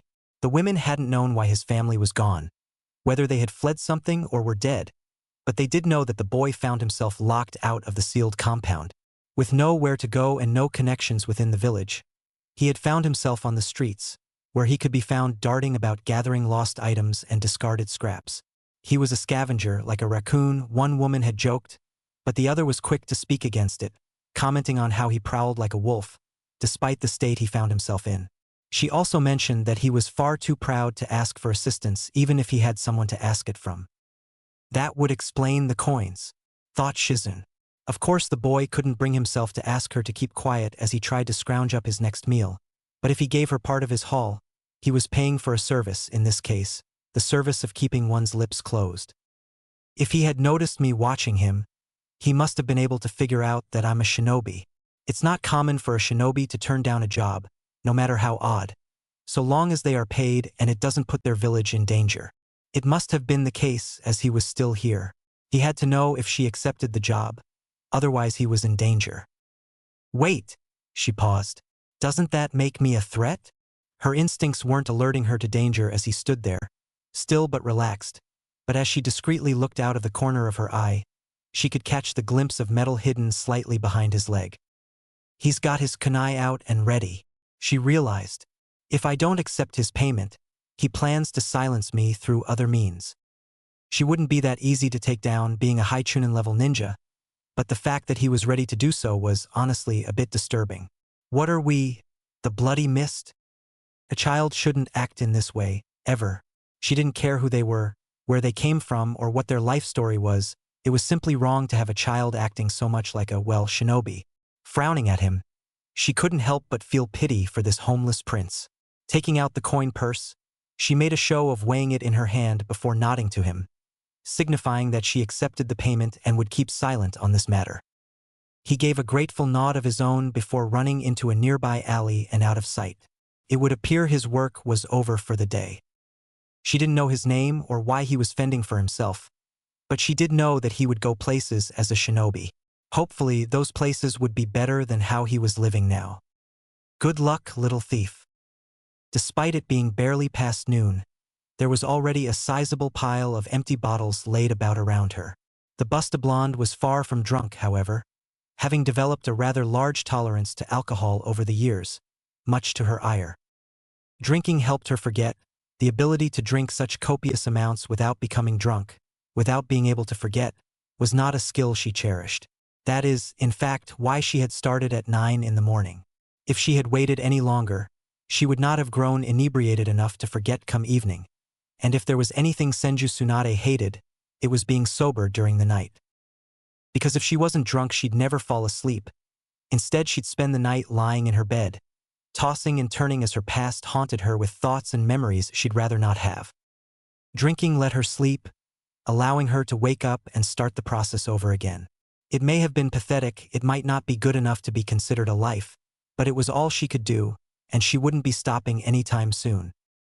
Not only was she the greatest medic ever known, unable to accept any damage the alcohol might do to her body, but she also had Uzumaki blood, which helped her heal and would keep her alive for quite a bit longer yet, retired or no. She intended to keep up this routine until the day she died. If it weren't for Shizune, her apprentice, that day would have been long ago. It was for the girl's sake that she continued to draw breath each day. She couldn't bear the thought of leaving her deceased lover's niece all alone in the world, especially after dragging her all over the elemental nations.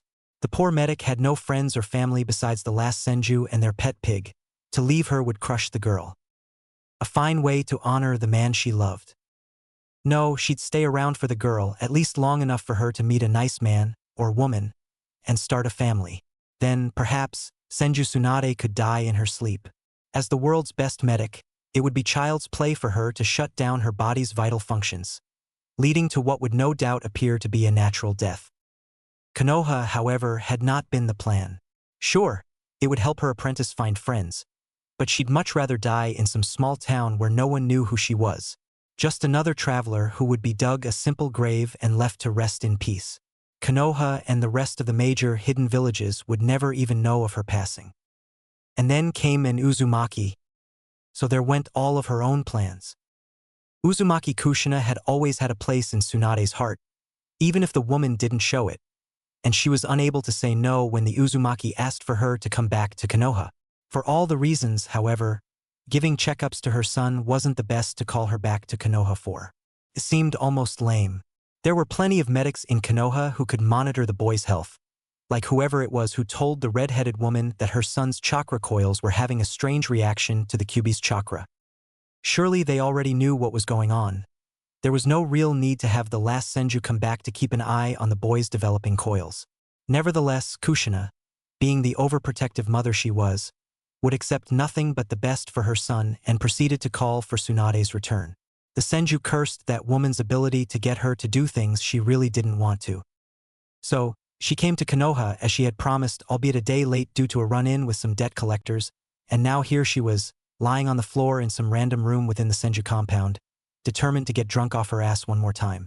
So what if she hadn't given the boy a checkup? He just had one and the problem left when his mother and sister did. The boy was in no danger. If he had any concerns about his health, he would come to her and let her know. Kushina had told her that she left Naruto instructions within the compound. Being the mama's boy he was, there was no way he'd go against them. So, until he came to her, she saw no reason to seek the boy out. Preparing to start on the next bottle, she was interrupted by the opening of the front door and the voice of her apprentice. "Tsunade-sama, I'm back. Come help me put away the groceries." Giving a sigh, Tsunade rolled over and pushed herself up, pausing only to fix her loose shirt before making her way to the kitchen to help her apprentice. About halfway through their task, Shizune attempted to start up a conversation. "Hey, Tsunade-sama, guess who I encountered today?" asked Shizune. Tsunade puzzled over this. Shizune didn't really know anyone here, so it must have been someone with quite the renown. It probably wasn't her old sensei, Sarutobi Hiruzen, the Sandaime Hokage, but that still left quite a few possibilities. I don't know, maybe Hatake Kakashi? You two start flirting or something? Shizune's cheeks immediately went red. And no, it was nothing like that. It was a little boy dash. Tsunade quirked a brow, giving her apprentice a curious stare before shrugging. Well, some girls like young, I suppose. Tsunade-sama, her apprentice huffed in indignation, pouting slightly as a teasing grin spread over Tsunade's face. It was that homeless prince that people have been talking about lately. A prince of the homeless? He didn't do anything inappropriate to you, did he? Asked the Senju. Before her apprentice could respond, she continued. Unless, of course, you wanted him to. It's good to see you care more for personality than wealth, Shizune. But I think you may be going a bit fast. You must be head over heels for him. Tsunade, whined Shizune, crossing her arms over her chest. I'm being serious here. Stop trying to make this about my love life. You mean your lack of one? Shizune shot her a dirty look. Anyway, you've heard the rumors, right? Tsunade shook her head in the negative. I haven't been out much, you know that. Ah, I thought you might have heard them the few times you left. Well, basically, there's supposed to be a young boy, a prince or something, whose family up and vanished. He tried to get into his home, only to be rejected by the security seals. A bad feeling began to well up within Tsunade as she listened to her apprentice. That sounded suspiciously like Kushina's son. But why would the security seals reject him? Had something gone wrong? Did he even know about the instructions Kushina had left him? Her apprentice, oblivious to the unease of her master, continued on. He spent 2 weeks in the hospital, but once he was released he didn't have anywhere to go. So he's been living in the streets. I watched him today. He was stealing from some of the civilians. He was good at it too, and got better as he worked.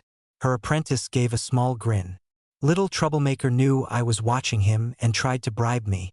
Shizune giggled. Well, I suppose he succeeded. I agreed not to turn him in. Shizune's small smile turned upside down. It was kind of sad, actually, that one so young lost everything and is now fighting to survive. I feel bad for the poor boy, though I suppose he's doing well enough for himself as it is. I swear, it's like he was born to be a shinobi.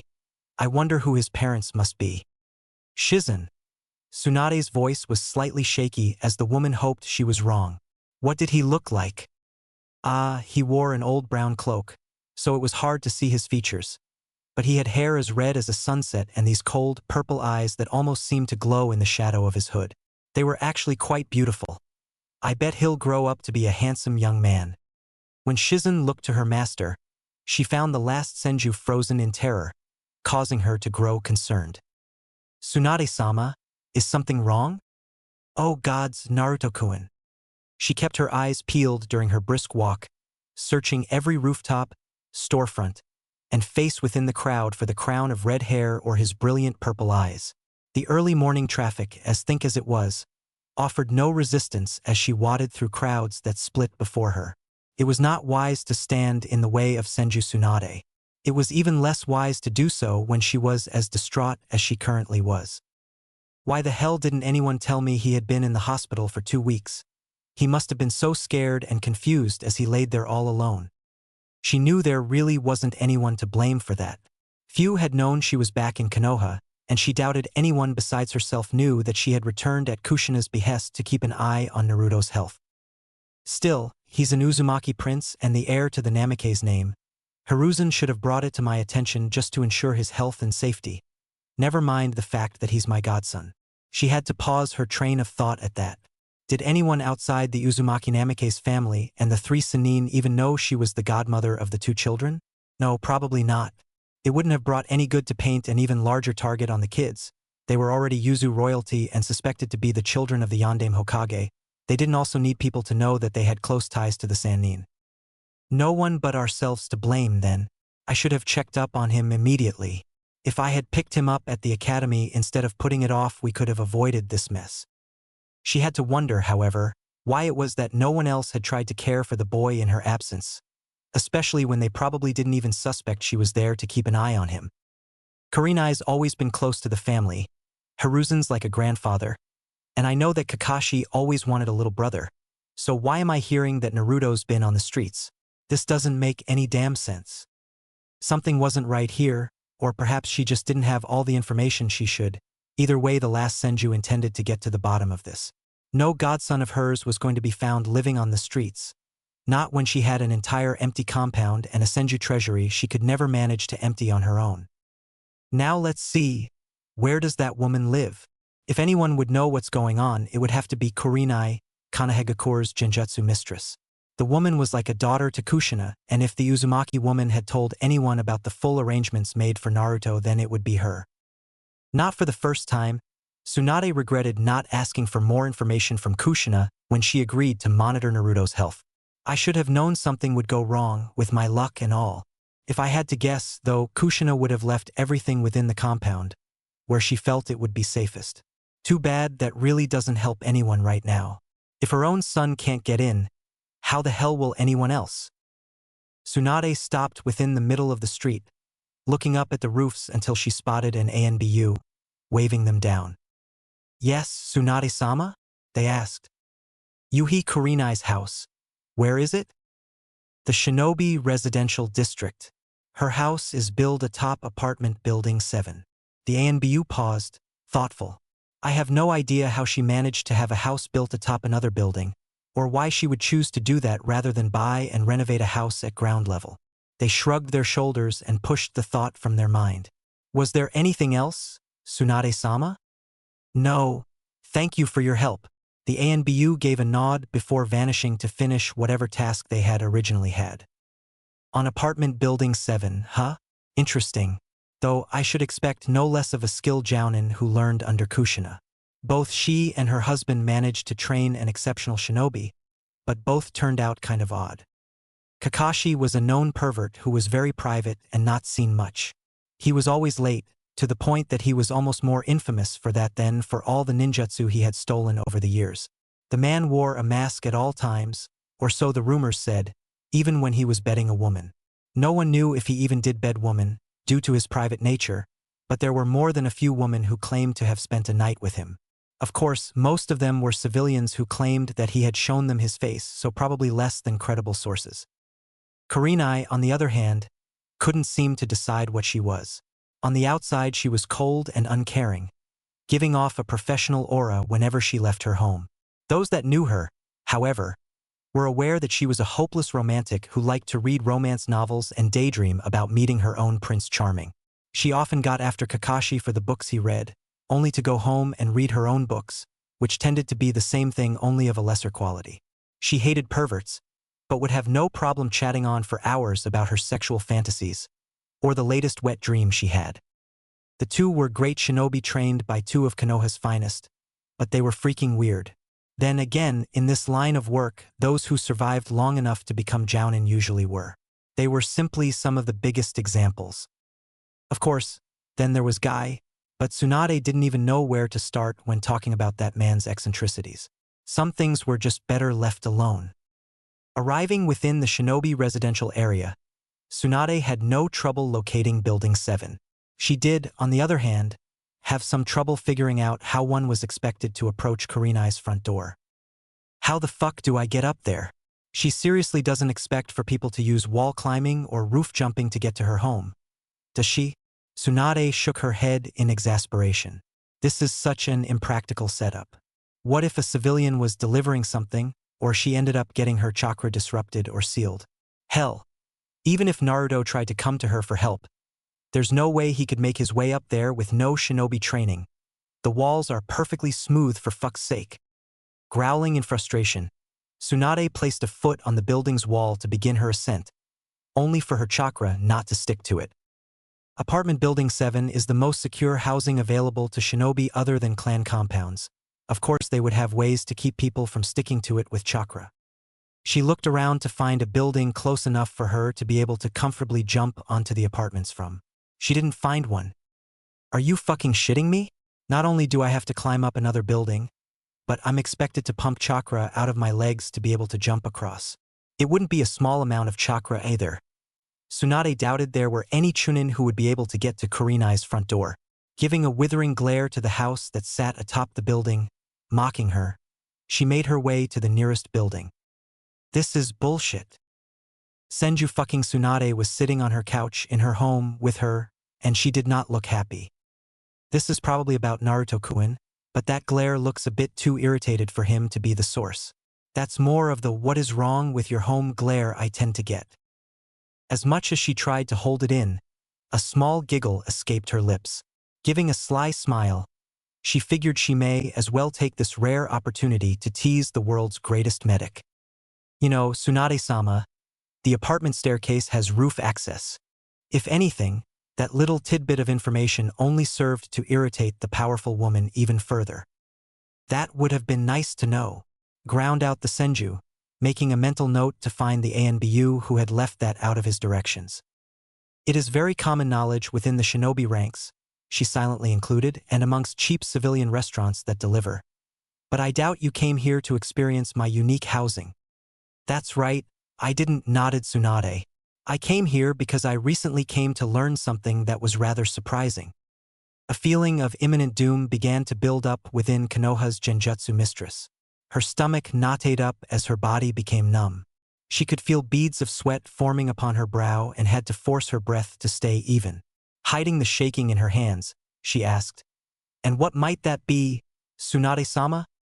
"Shit, this has to be about Naruto-kun. Why couldn't I have just been wrong this once?" "Oh, it just seems as though my godson has been living on the streets even though both his mother's and father's students are here in Konoha. You wouldn't happen to know anything about that now, would you, Kurenai?" accused the busted blonde. She was doing a remarkable job at restraining herself. One almost wouldn't be able to tell how furious the woman was. Kurenai, unfortunately, knew exactly how angry the woman before her was. I had heard that the compound rejected him," began the red-eyed woman. "But the last I saw him was a week before Kushina-sensei left, almost a month ago. And you haven't sought him out? If I did go look for him and he came here for help, who would help him? I've been here, ready to help him the second he comes to me." Okay, so that was bullshit. She had gone out to take care of things plenty of times, but she knew she was one of Naruto's last resorts. As much as that fact hurt her, and considering the amount of people within the village, she wasn't going to be hearing him ask her for help anytime soon. "Is that so?" Kurenai was beginning to get angry at Tsunade's accusations. Where was she, the world's greatest medic, when Naruto-kun was suffering in the hospital? Why was she here, talking to her, when she could be out helping the boy who would accept her far more easily than he would herself? Why was she only now learning of these things, when Kushina had mentioned that Tsunade was coming to monitor her son's health? How dare she try to place all the blame on her? He wasn't her responsibility. And when, exactly, was the last time you saw him, Tsunade-sama? His birth? His second birthday party? The hospital where he was lying confused and alone?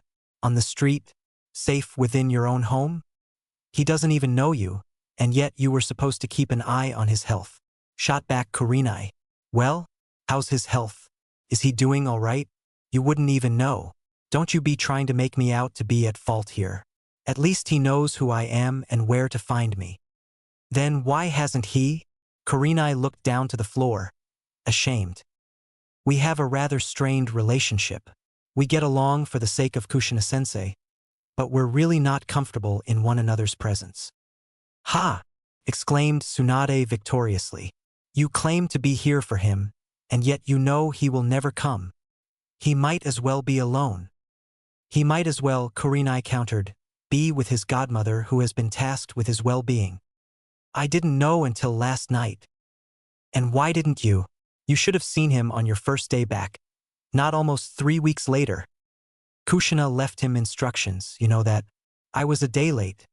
He would have made his way to me after the academy the next day. I was waiting for him to come to me. Kurenai scoffed. And you didn't get suspicious hen he never showed? I don't believe that for a second. I figured someone else was taking care of him. They'd bring him to me when he needed a checkup. So you simply assumed the best without checking, despite checking being the sole reason for your return? Hey, I was supposed to give him checkups, not be his mother. Aren't you supposed to be like his big sister? You should have gone to help him, uncomfortable or no. I agreed, defended Kurenai, to aid him if he needed it. He has yet to ask for aid, he obviously doesn't need it. Quite, came Tsunade's dry reply. I hear he's been doing well as a thief amongst the Konoha populace.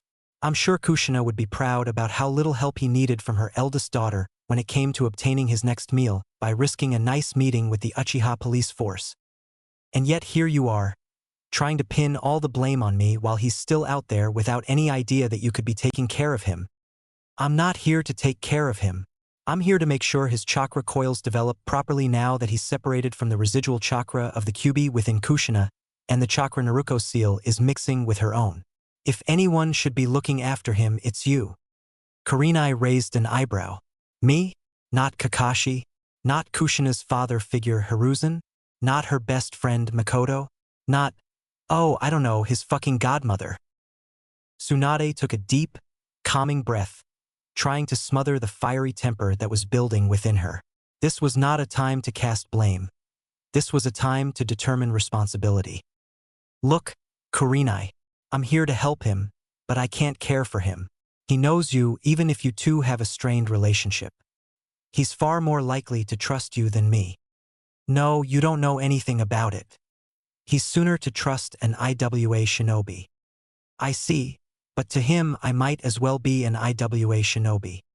Tsunade, you need to understand, there's a reason the two of us don't get along well. It's not him, it's me and my past. I'm not going to share it with you, but you have to believe me, you are the best choice for him right now. Kurenai, I'm not here to play mother to the boy, but you, his sister, this is a perfect chance for you to start fixing that distance between the two of you. Just because I see Kushina as my mother and she sees me as a daughter, doesn't mean I see him as a brother or that he would see me as his sister. Are you saying you don't see him as a brother? Kurenai looked down at the floor, contemplative. No, it's not that. I do see him as a little brother, but I can't be his older sister, I just can't. You have the best chance of entering his life. It doesn't have to be a constant care, but if you could simply offer him a spare room within the Senju compound, we'd both know he was safe. Tsunade thought about it for a minute before nodding. That would be doable, she agreed, but he would still need a constant source of guidance. There's you, isn't there? At Tsunade's glare, Kurenai hurriedly continued. And your student, and if you can convince him, he can always come to me. I might not be able to bring myself to go to him, but I won't turn him away. That could work, you'd be like a mentor instead of a caretaker, and I'd be more of a landlady. This is sounding good. I'll keep my eye out for the brat and ask the old monkey what he knows. Just remember, medic or not, I'm sending him to you if he asks about the birds and the bees. Kurenai flushed but nodded as Tsunade stood up and made her way to the door. Make sure you keep your eyes peeled too, Kurenai. If you see him, send him my way or let me know where you've seen him. We can't help the boy until we've found him. Yeah, I will, confirmed Kurenai as the door shut. The two had a plan now, everything would be all right. Unfortunately for Naruto, their plan did nothing for him now. Until they could put it into effect, it would not help him find his next meal, it would not offer him guidance, and it would not shelter him from the cold. He was still alone, with no one to look after him but himself. He did not know of the two women's plans and wouldn't have been able to accept something that seemed so much like pity if he did. He would survive by himself in this new life he found thrust upon himself. And yet, perhaps he wasn't as alone as he may have thought. Senpai Dasha raised hand cut the ANBU agent off. Don't worry about it. It will be taken care of. The ANBU seemed hesitant and unsure, but nodded anyway, acknowledging the word of his superior. Very well, Inu-senpai, we leave this in your capable hands. With that, he and his squad mates took off, leaving Hitaki Kakashi, student of the Yondaime Hokage, to continue watching the streets. It was not truly the streets which he watched, however, but rather a single person on them. Kakashi watched as they pulled into a nearby alley, emptying their latest pilfered coin purses into their cargo pants before scrambling up a wall to search for their next targets. Behind his mask, Kakashi couldn't help but grin. He's growing up so fast, sensei. I'm sure you would be proud of his skills. Now, if only he was skilled enough not to need someone to keep the authorities off his back. All in good time, I suppose. He's escaped my sight a few times already. It shouldn't be too long before he can get away with this without me. For almost a week now, he had been watching the child of his sensei, one Uzumaki, Namikaze, Naruto. If he was honest with himself, he was rather impressed. The child was not naturally talented, per se, but the rate at which he learned and fixed his mistakes was astonishing, leading him to adapt to his current state quite easily. Now, being homeless certainly wasn't the life Kakashi had envisioned for the son of his sensei, but, if nothing else, it was doing a fine job of teaching Naruto to take care of himself. It was for that reason Kakashi did not attempt to directly aid the young boy, choosing instead to look after him and correct issues out of the boy's sight. Kakashi had been keeping authorities away from the boy, making sure he visited the academy, and had been the one who disposed of Naruto's first kill. Kakashi was proud of that fact most of all. To have killed so early and already be embracing the stealth of true shinobi, this boy was going to be a refreshing change from the last few generations of Konohagakure shinobi. Of course, the fact that it was his only kill thus far was a bit disappointing, but it was probably for the best. After all, despite what activities they may be involved in, everyone within Konohagakure was a citizen of Fire Country. Both Naruto and Kakashi were actually rather lucky that no one had attempted to investigate the disappearance. The man had no family of any kind, and the few friends he did have had all assumed he had gotten in over his head doing something illegal and had fled for safety in a nearby country. Though, investigating the death wouldn't have gotten them very far at all. Not with Kakashi himself having destroyed the body and burned away any blood. Both the man's and Naruto's that had been in the alleyway. God's Katan were useful in his line of work. There was nothing like a good bit of fire to make everything go more smoothly. Shaking his head clear of such thoughts, he once again focused on Naruto, who had once again snatched a coin purse off an unsuspecting civilian. At this rate, someone's going to be brining all this theft to the attention of the council soon. He really should take a break for a while, make them all think it was some visitor who had already left for their own home. Choosing his next course of action carefully, Kakashi gave a shrug.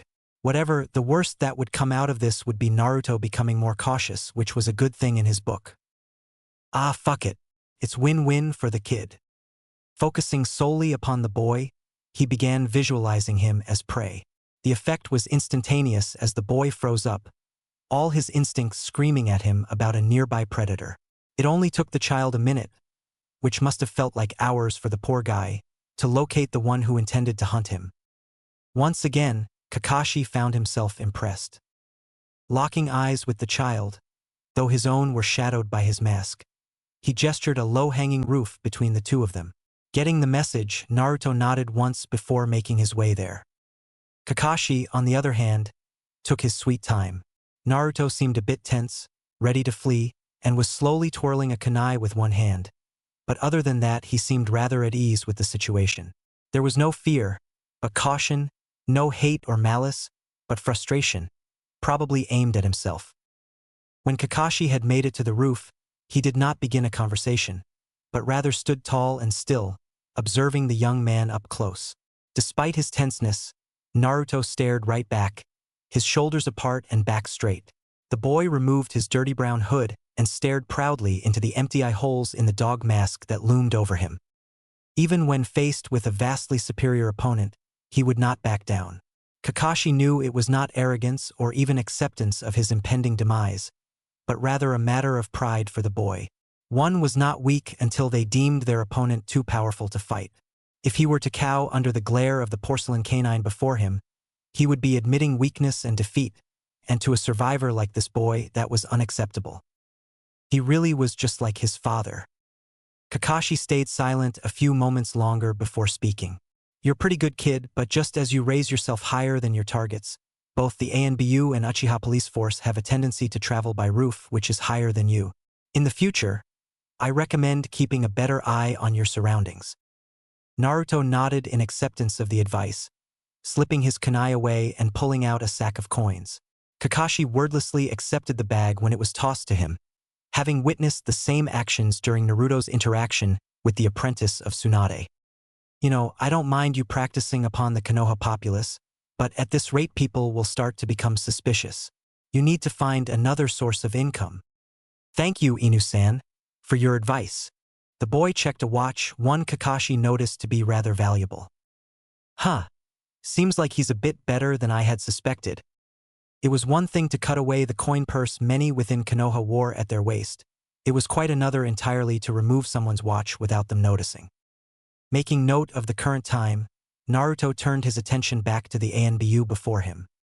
I have managed to obtain permission from Sarutobi-sama to aid his clan in the keeping of Konohagakure's training grounds and the surrounding forests. I should be able to sell any equipment I recover for a solid price as second-hand or scrap. It won't be a large amount, but depending on how wasteful our shinobi are, I may be able to make a decent living as I support myself through the academy years. Kakashi nodded slowly. It was a good plan, especially when you had permission from the Hokage himself, and the dog-faced ANBU knew exactly how wasteful his comrades were. Years of prosperity made them take for granted the high-paying missions and the surplus of available tools. It wasn't like when he was growing up, when equipment was scarce and you were lucky to go to battle with a full holster of kunai. Hell, back then, getting a kunai lodged into your flesh was actually rather fortunate if it struck somewhere non-lethal. Free kunai were good kunai after all. Well, that's good then. I would suggest you focus on that and only resort to purse cutting when the fields run dry. Give them some time to accumulate new weapons and all that. Now, isn't it about time you make your way to the academy? Lunch ended about an hour ago, and if you don't get there soon you'll miss the practical lessons. A sharp nod was his reply as the boy threw his hood over his head and vaulted over the side of the roof in one smooth movement. You know, that actually looked kind of cool, little thief. If you're not careful, you may find yourself with some fangirls of your own, especially if you grow fully into your parents' looks. They were, after all, two fine-looking shinobi. Kakashi was about to turn away when he saw Naruto's arm grabbed and his hood taken off by a beautiful woman in her early 20s. Curious, he watched as she gave the boy a hug before wrapping her arms around his own, pulling him to a nearby cafe. Well then, it seems I spoke too soon. It looks like you already have a fangirl and an older woman at that. Well done, little thief. Your father must be grinning his ass off in the pure world right now. With a final smirk, Kakashi left to finish his patrol, trusting Naruto to the pretty little prostitute that seemed to know the boy. The kid had been working hard. This would be a good break for him.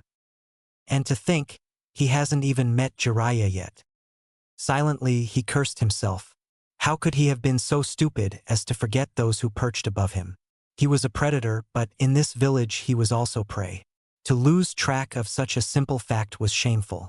It was fortunate the ANBU had not seen fit to arrest him and had rather been willing to offer advice. Naruto, of course, had always known that there were people on the rooftops, but in his confidence that those traveling directly above him were unaware as to his presence he had forgotten that anyone else would see him as rather suspicious, sitting upon the lower roofs as he was. Even then, those who were directly above him would be able to see him every time he went for a target.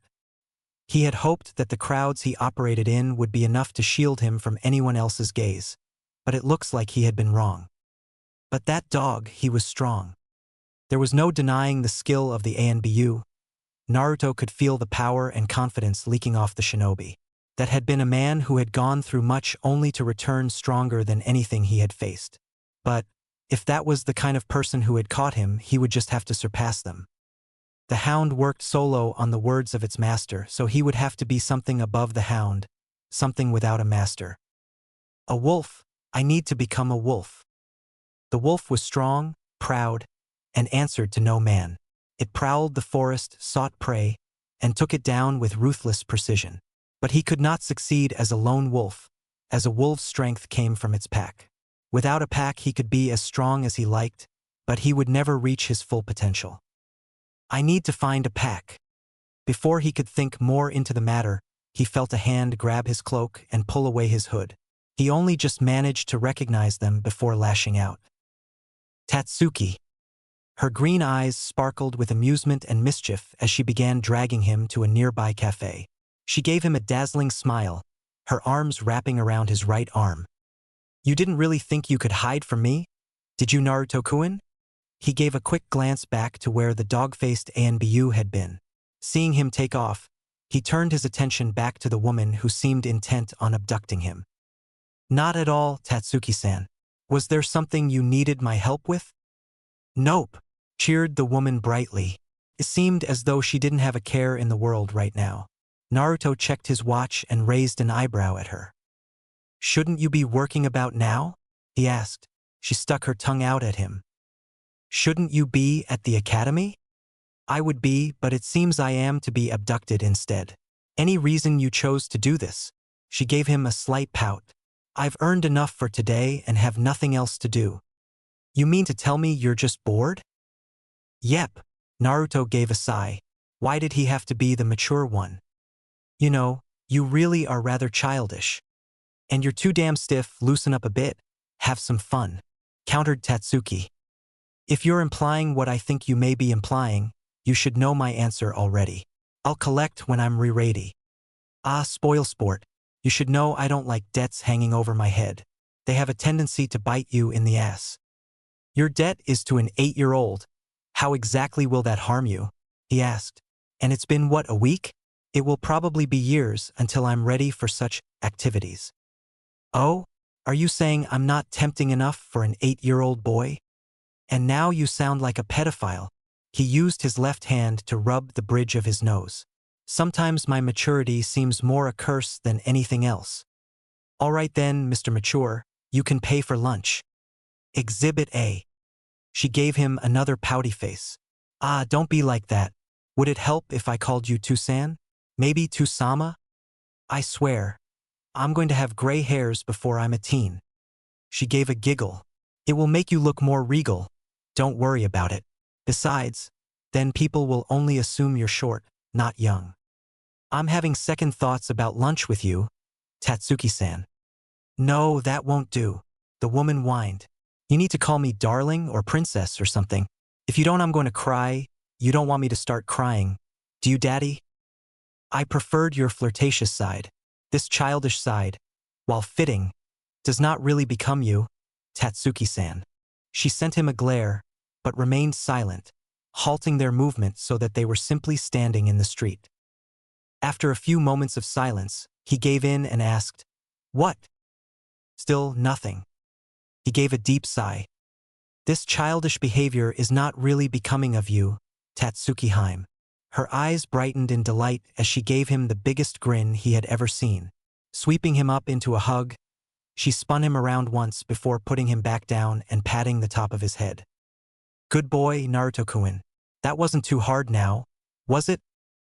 I'm really not sure you're worth all this trouble. You think we could renegotiate so that I paid for you to stay away? A quick hit to his head was his response as she gave him a sultry smirk. Oh, it's far too late to turn back now. You have to man up and finish what you started. Besides, she paused to indicate her figure. You'll know exactly how worth it I am once you finally accept what's yours. She looked to him, only to find him searching through his hair. What are you doing? She asked, hands on her hips. Searching for my first gray hair, came his even response. Wadash. Ah, found it. He pulled from his head a single gray hair, which he proudly presented to her. I hope you're happy, Tatsuki-san. At this rate, I won't make 20. What? But how, why, when? The poor girl was rather confused at this, and Naruto couldn't help but chuckle at her dismay. It wasn't really his hair, but rather one from the ANBU agent he had just spoken to. It was only by chance that it had fallen off the taller man and landed on his own crimson nest of hair. He wouldn't, however, be admitting that to Tatsuki. All right, now that we've confirmed that you're going to be the death of me, let's get something to eat. She simply trailed behind him, still trying to determine whether or not she had really started giving the boy gray hairs. Come on, keep up, he called. It's my treat. She instantly sped up to match him. Tatsuki was not one to turn down a free meal, especially when she would get to spend time with her little friend. She had spent much of her own life alone. This new sense of companionship was refreshing. He wasn't trying to get something out of her, he didn't pry about her past, and he didn't seem to judge her occupation. In the presence of this small boy, she could finally relax and be herself, and for that she was grateful. Wait up, I'm in heels. He just laughed, pausing to let her catch up and wrap one of her arms around his own. Is this what having a friend is like? He looked at her pleasant smile and couldn't help but give his own grin at the warmth and happiness that spread throughout his chest. I like it. Regardless of how powerful he would become or where his life might take him, Tatsuki would always hold a special place within his heart and mind as his very first friend. He would never imagine anyone else being better suited to it than the childish young woman on his arm. Deep within a seal, two crimson eyes narrowed. Sand, sand, and even more sand. Naruto gave a sigh as she cast her gaze over the horizon. This place is stupid. The land of wind was aptly named, but perhaps barren wasteland of nothingness and sandy irritation would have been a bit more fitting. As the wind one again tried to remove her hood to play with her long blonde hair, she turned to watch as her mother received directions from the captain of the ship that had taken them here. Rather than go through Suna and crossing most of Kaze no Kuni, the two Uzumaki women had headed north from the fire capital and hired a ship to take them to a port on the far northwestern part of Kaze no Kuni. So as to not lose the natural defense of the desert, Wind Country's capital was not a port city, but rather 2 days' walk from the largest port, Sandfish City.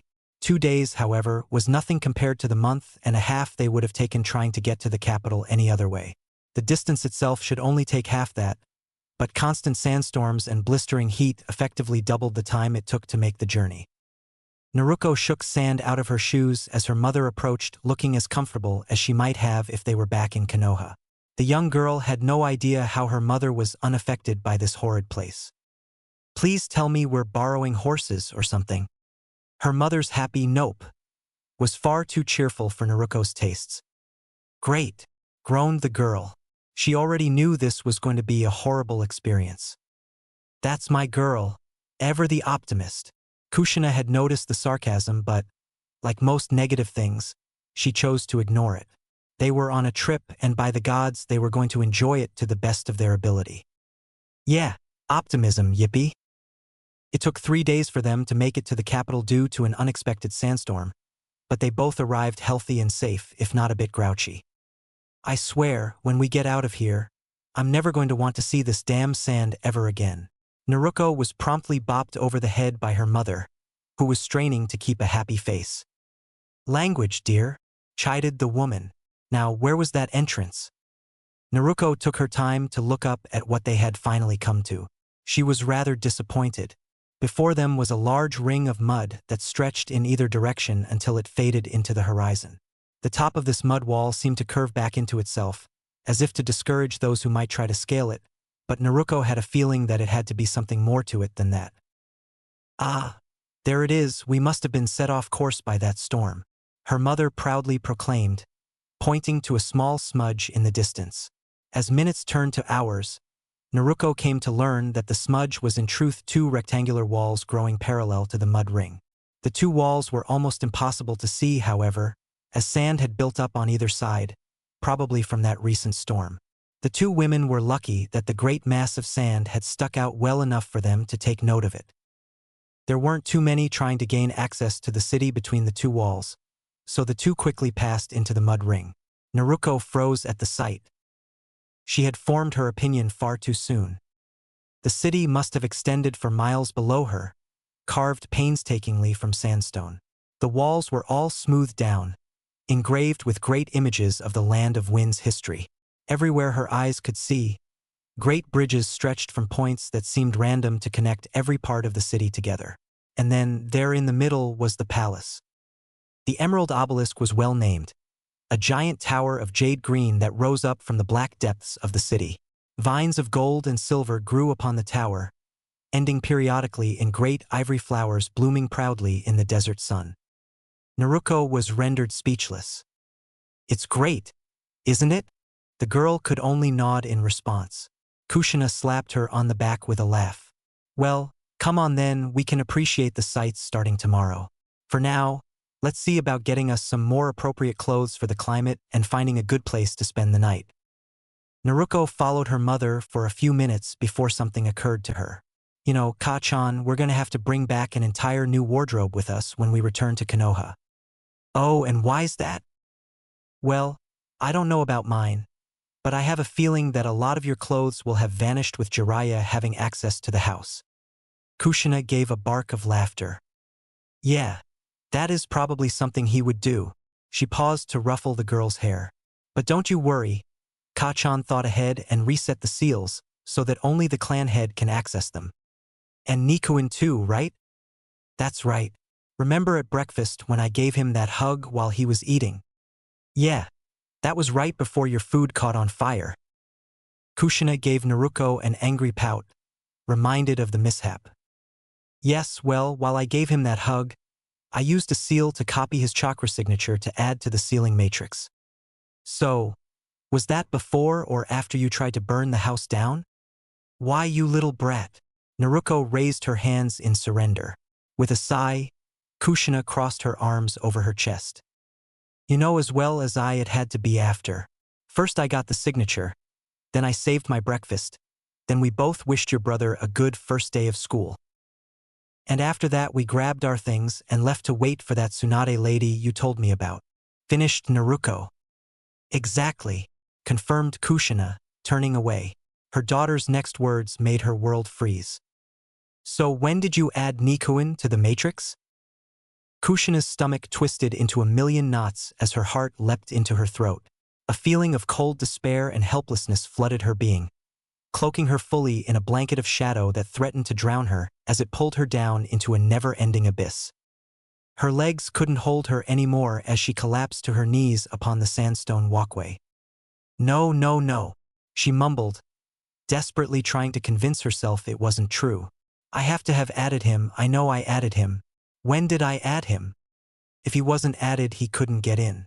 If he couldn't get in, he wouldn't be able to get her instructions. If he couldn't get in, he didn't have access to everything she had left for him. If he couldn't get in, he'd never get her letter. Numbness replaced the despair, which was quickly overcome by a sense of urgency she had not felt since the QB had escaped her seal. No, this was no time to freeze up. Tsunade was in Konoha. Kurenai was in Konoha. Hiruzen, Mikoto, and Kakashi were in Konoha. But she had to make sure. She had to have confirmation that he was all right, that he was taken care of. They all should have a general idea of what was going on. That should be enough to reassure her son that she hadn't abandoned him. She'd be back, just not now, not until he was ready. Not until she was sure he was safe from that. Launching herself onto her feet, she grabbed Naruto's arm and began to run. Kachan, where are we going? We have to contact Hiruzen now. The two made their way to the mail station with haste, but it would make little difference. To send a letter across the deserts of Kaze no Kuni into Hai no Kuni by bird would take at least a week due to sandstorms, and sending it by boat to the fire capital for delivery would take twice that.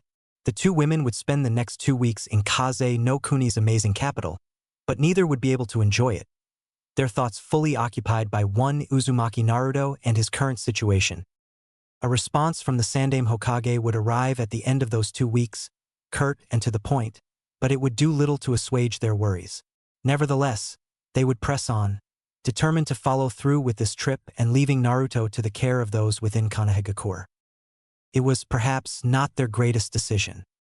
Within the seal, 2 ruby lips parted to give a grin of pearly white. It was a wonderful feeling after a long day of working, training, and dealing with Tatsuki that his dirty clothes melted off his form, replaced by a crisp, clean suit of midnight black. Walking down the narrow pathway of black marble, he enjoyed the simple pleasure that came with each click of his shoes upon the freshly waxed floor. Soft green light illuminated his path, casting shadows that danced to the flickering of a non-existent breeze. When he reached the large doors of Darkwood, he did not hesitate, walking through them just as they opened for his passing, shutting quietly behind the one in control of this realm. He took his place at the empty table and waited for this world's occupant to join him. It did not take her more than a minute. She walked down the left staircase, her long red dress trailing behind her. She seemed rather surprised to see him there, but that didn't stop a smirk from crossing over those ruby lips. Wordlessly, she took her own seat, leaning back with a single brow raised. After a moment, she finally spoke. Care to explain? I don't know all that much about Biju, I must admit, but we humans call this an evening meal. 2 plates appeared as he said that, seasoned rabbit on rice with a side of sautéed vegetables. It was nothing special or complicated, but seeing as she hadn't eaten since before she was sealed within Uzumaki Mito herself, it was rather significant. Oh! She tried to hide her shock and delight, but it was easily read by the young man. And what do you have to accompany this meal? He shook his head, almost remorseful. Sadly, I still cannot provide you with drinks more suited to your tastes. One of these days I will need to get a hold of something suitable so that we may have a proper meal." As he said this, a glass appeared by her hand and began filling itself. "Tonight, I've decided to go with apple juice." She laughed. It seemed like such a childish choice for a drink, but that's what he was, a child. It really was far too easy to forget his true age. "I'm sure it will go well with tonight's meal, Warden." He gave her a grin. "I certainly hope so. I had no idea what to go with." "You know," she smirked, taking a sip of her juice, "sometimes it's best to keep your mouth shut and accept good results as though it was part of your plan." "A sound bit of advice, Mito. I'll try to remember it." "See to it you do, young Warden. Silence can get you far in life, especially in your chosen profession." With that, the conversation came to a halt, both savoring their evening meal. It was a comfortable atmosphere between the two of them, despite hardly having interacted before, just two people enjoying the fact that they weren't alone. Despite not having been in much company lately, Naruto still craved the presence of others. He wasn't used to being alone and much preferred a sentient being to his own thoughts. When he was with others, he could forget about those annoying doubts and questions that plagued him still, which meant that simple things like a lunch with Tatsuki had become rather welcome. Mito, on the other hand, had not had much company for decades. Sure, there was the occasional glimpse of outside life that she could pull from her hosts, or the stray thoughts that made their way to her, but that was all second-hand. This was the first time in many, many years that she had shared a meal with someone, and she was enjoying it immensely. When both had finished with their food and now slowly nursed their drinks, Mito decided to start up a conversation. "So, I sensed quite a bit of happiness from you earlier, dear Warden," she began. "Something about a girl by the name of Tatsuki, if I am not mistaken?" Naruto was immediately on guard, something that caused Mito to frown. "Yes, that is correct. Fox, what of it?" She flinched when he referred to her as Fox, hoping she hadn't undone all of her work so easily. "I was just curious, dear Warden," she tried to assure him. "Unlike with your sister, I cannot view your memories, nor do I always get to hear your thoughts. It's only when you're experiencing high levels of emotions that I can get a glimpse into the mind of my Warden. So, when a feeling of happiness and the name Tatsuki hit me at the same time, I became rather curious as to who this girl could be. She must be rather special. She is the first person I can call a friend." I was rather happy to be able to say so. Mito hummed in acknowledgement but didn't seem satisfied as she leaned back deeply into her chair. "I see. She must be quite extraordinary to have drawn your attention." "She is certainly different," Naruto admitted, "but I enjoy her company." "Of course." Mito gave a strained grin. "It's important to have those we enjoy being around." Naruto nodded. "I quite agree." An uncomfortable silence descended upon the pair until Naruto finally spoke up. "Say, Mito," he began, meeting her eyes. "Before your imprisonment, were you close to anyone?" She seemed a bit off guard from the question, but recovered soon enough. Well, no, I don't suppose I really did. The Biju had a father of sorts, but we weren't really close to him. I did spend a lot of time in a human form much like you see now, but even then I mostly kept to myself." "A pity then," he said rather solemnly. "Everyone should have a pack." Pack, she thought that was rather fitting for the boy. He was, after all, much like a wounded animal as he tried to survive on the streets of Konoha. If he actually did have a pack, however, he could probably go pretty far. She would be curious to see what would become of such a pack, actually.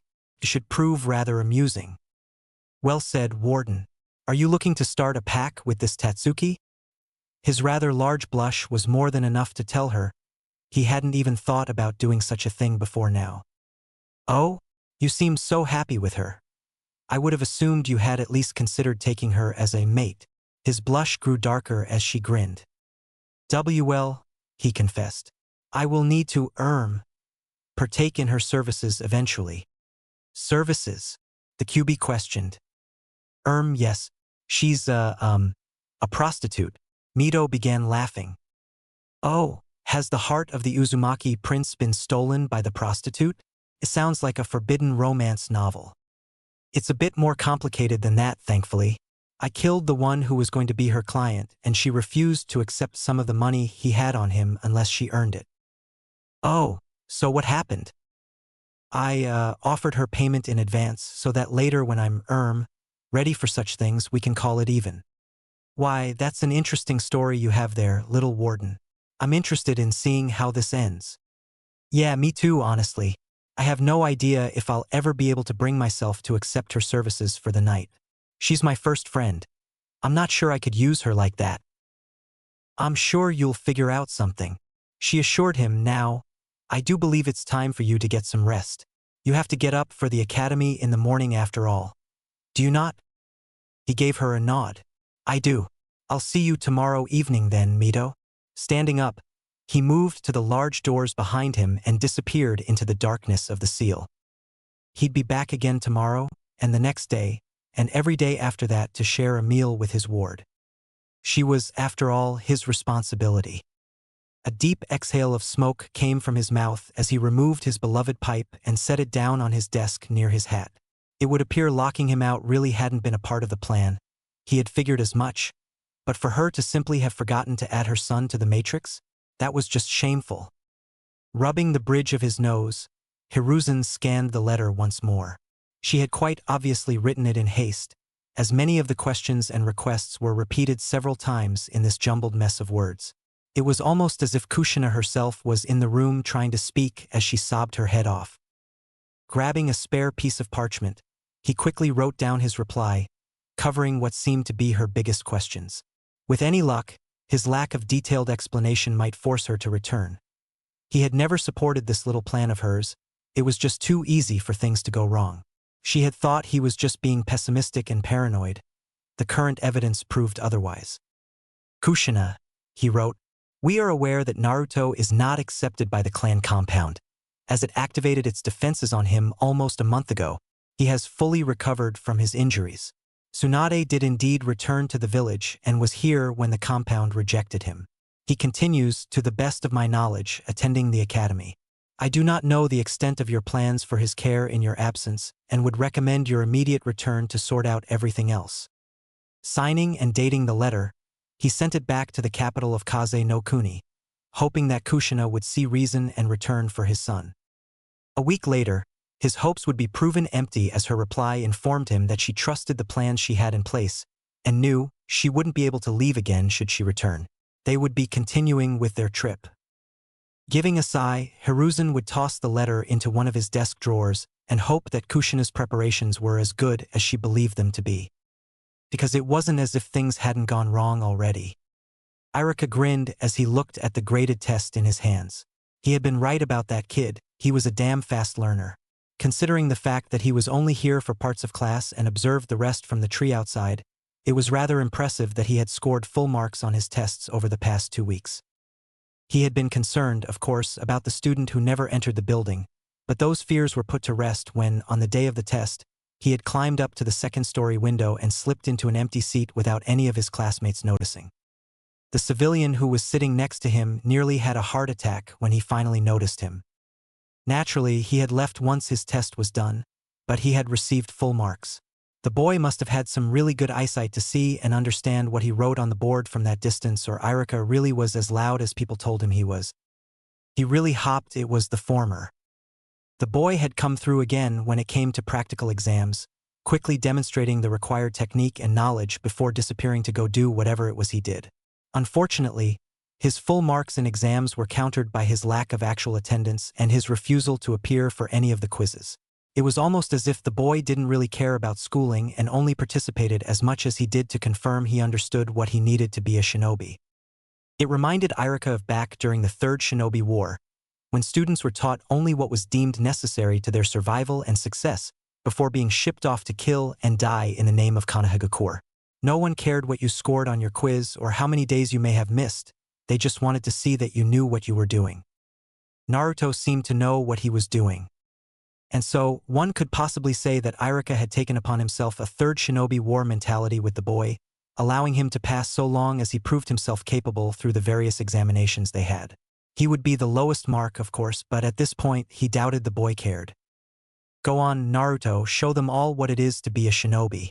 I look forward to seeing just how far you'll go. She breathed deeply the multitude of heavenly spices that saturated the small stand as she took a stool, idly scanning the large menu board posted behind the counter for a picture that looked the most appetizing. "Welcome to Ichiraku's. What can I get for you today?" asked the waitress, a pretty young brunette that seemed rather happy to be able to interact with a customer. The stand had been empty despite the wonderful aroma that wafted from it. The poor girl must have been terribly bored. "Whatever you recommend. I can't decide," came the answer. Her thoughts were far away from ordering lunch, focused instead on her master's odd behavior. "All right, I'll have that right out for you." The girl gave a quick bow before retreating into the back of the stall, leaving Shizun alone with her thoughts. What's gotten into you, Tsunade-sama? She wondered. A week ago she had told the woman of the little thief she had seen, and the woman went into a panic. The following morning she had stormed out of the house as if hell itself was on her heels. She returned later that day looking no more at ease than she had been upon her departure, and immediately tried to squeeze every drop of information concerning the little thief from her apprentice. Shizun still didn't know what it was about the boy that had her master so upset, and Tsunade refused to tell her. Of course, if Tsunade wouldn't tell her, maybe the little thief would be able to shed some light on the subject for her. Someone else entered the stall, sitting a stool away to her left. Looking at them through the corner of her eye, she found a grin make its way upon her face. "Speak of the devil and he shall appear." He was covered in his brown cloak like usual, but made no effort to return the red hair that was trying to escape back into the confines of his hood. His purple eyes locked with hers for only a moment before going to the menu board. "Oh, welcome to Ichiraku Ramen. I hope you haven't been waiting too long." The waitress was back, setting down Shizun's food with a quick "enjoy" before turning her attention fully to her newest customer. "I've only just arrived. Your timing is impeccable." His voice was rather bland, taking away from what the two women assumed to have been meant as a compliment. "Ah, is that how his voice sounds? If I hadn't heard the rumors I'd assume he's just short, not a child who hasn't reached his teens. Still, to talk like that when he's supposed to be so young is impressive, if not a bit off-putting. It's like talking to an adult trapped within the body of a child." "I see." The waitress seemed a bit nervous at this point, and as she kept talking it was easy for Shizun to figure out why. "Well, I'm sorry to have to ask you this, really. I am. But you do have money, don't you? It's not like I think you might be trying to eat and run, but with your, appearance and all, dash." The unfortunate girl was stopped from her rambling as he sat a pouch of coins on the counter and pushed them over to her. "I understand completely and take no offense," he said, his voice still even and dull. "I'll take the Uzumaki special." "The Uzumaki special?" asked the waitress, surprised that he even knew of that particular unlisted menu item. "Are you sure?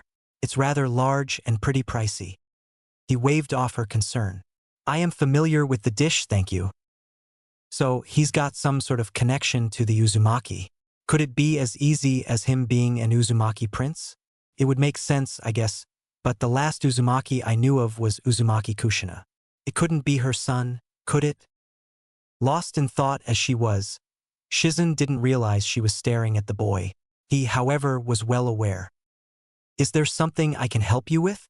broke her out of her thoughts, causing her to blush in slight embarrassment. "Ah, sorry, I was lost in my thoughts." She paused. This was as good an opportunity as any to sate her curiosity. If it's not too much trouble, do you think you would be willing to answer some questions I have?" She could barely make out the brow that rose within the confines of his hood. "I do not see any harm in you asking." "Well, it's just that I mentioned running into you, and the rumors that have been going around about you to my master.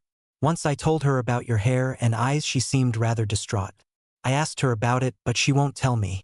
I was hoping you might be able to tell me about your connection to my master.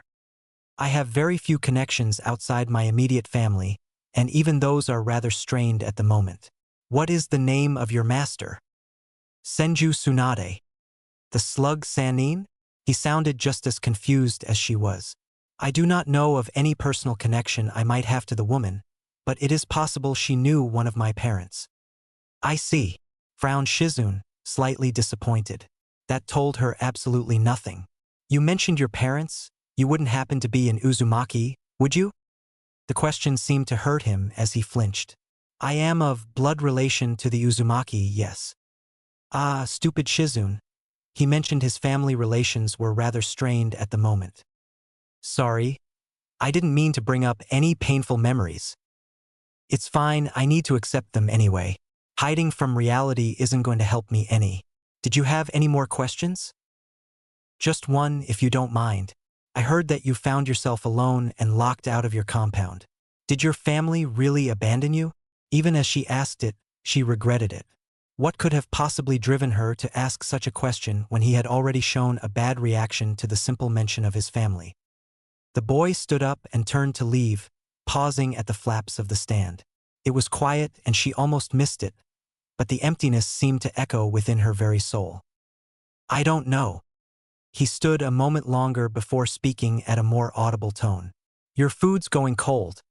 You should enjoy it before it does. And with that, he left into the bustling streets of Konoha. Shizune felt like hitting her head against the counter. All right, here we have Dash. The waitress paused, confused at her customer's disappearance, and turned towards the only one in the stand. I may have asked him some questions that made him uncomfortable. Oh, so you scarred off my customer, did you? Shinobi or not, Shizune found herself terrified at the irritated waitress before her. He left his coin pouch, she pointed out weakly, only to watch as the young civilian worker casually knocked it over the counter so it fell out of sight. Really? Asked the girl. Then where is it? You aren't lying to me, are you? I'll pay for it. Oh gods, this was going to empty her wallet. The bowl the girl was carrying was massive. Damn right you will. Did you want that to go? Ichiraku Ayam was someone Shizune vowed to never cross again.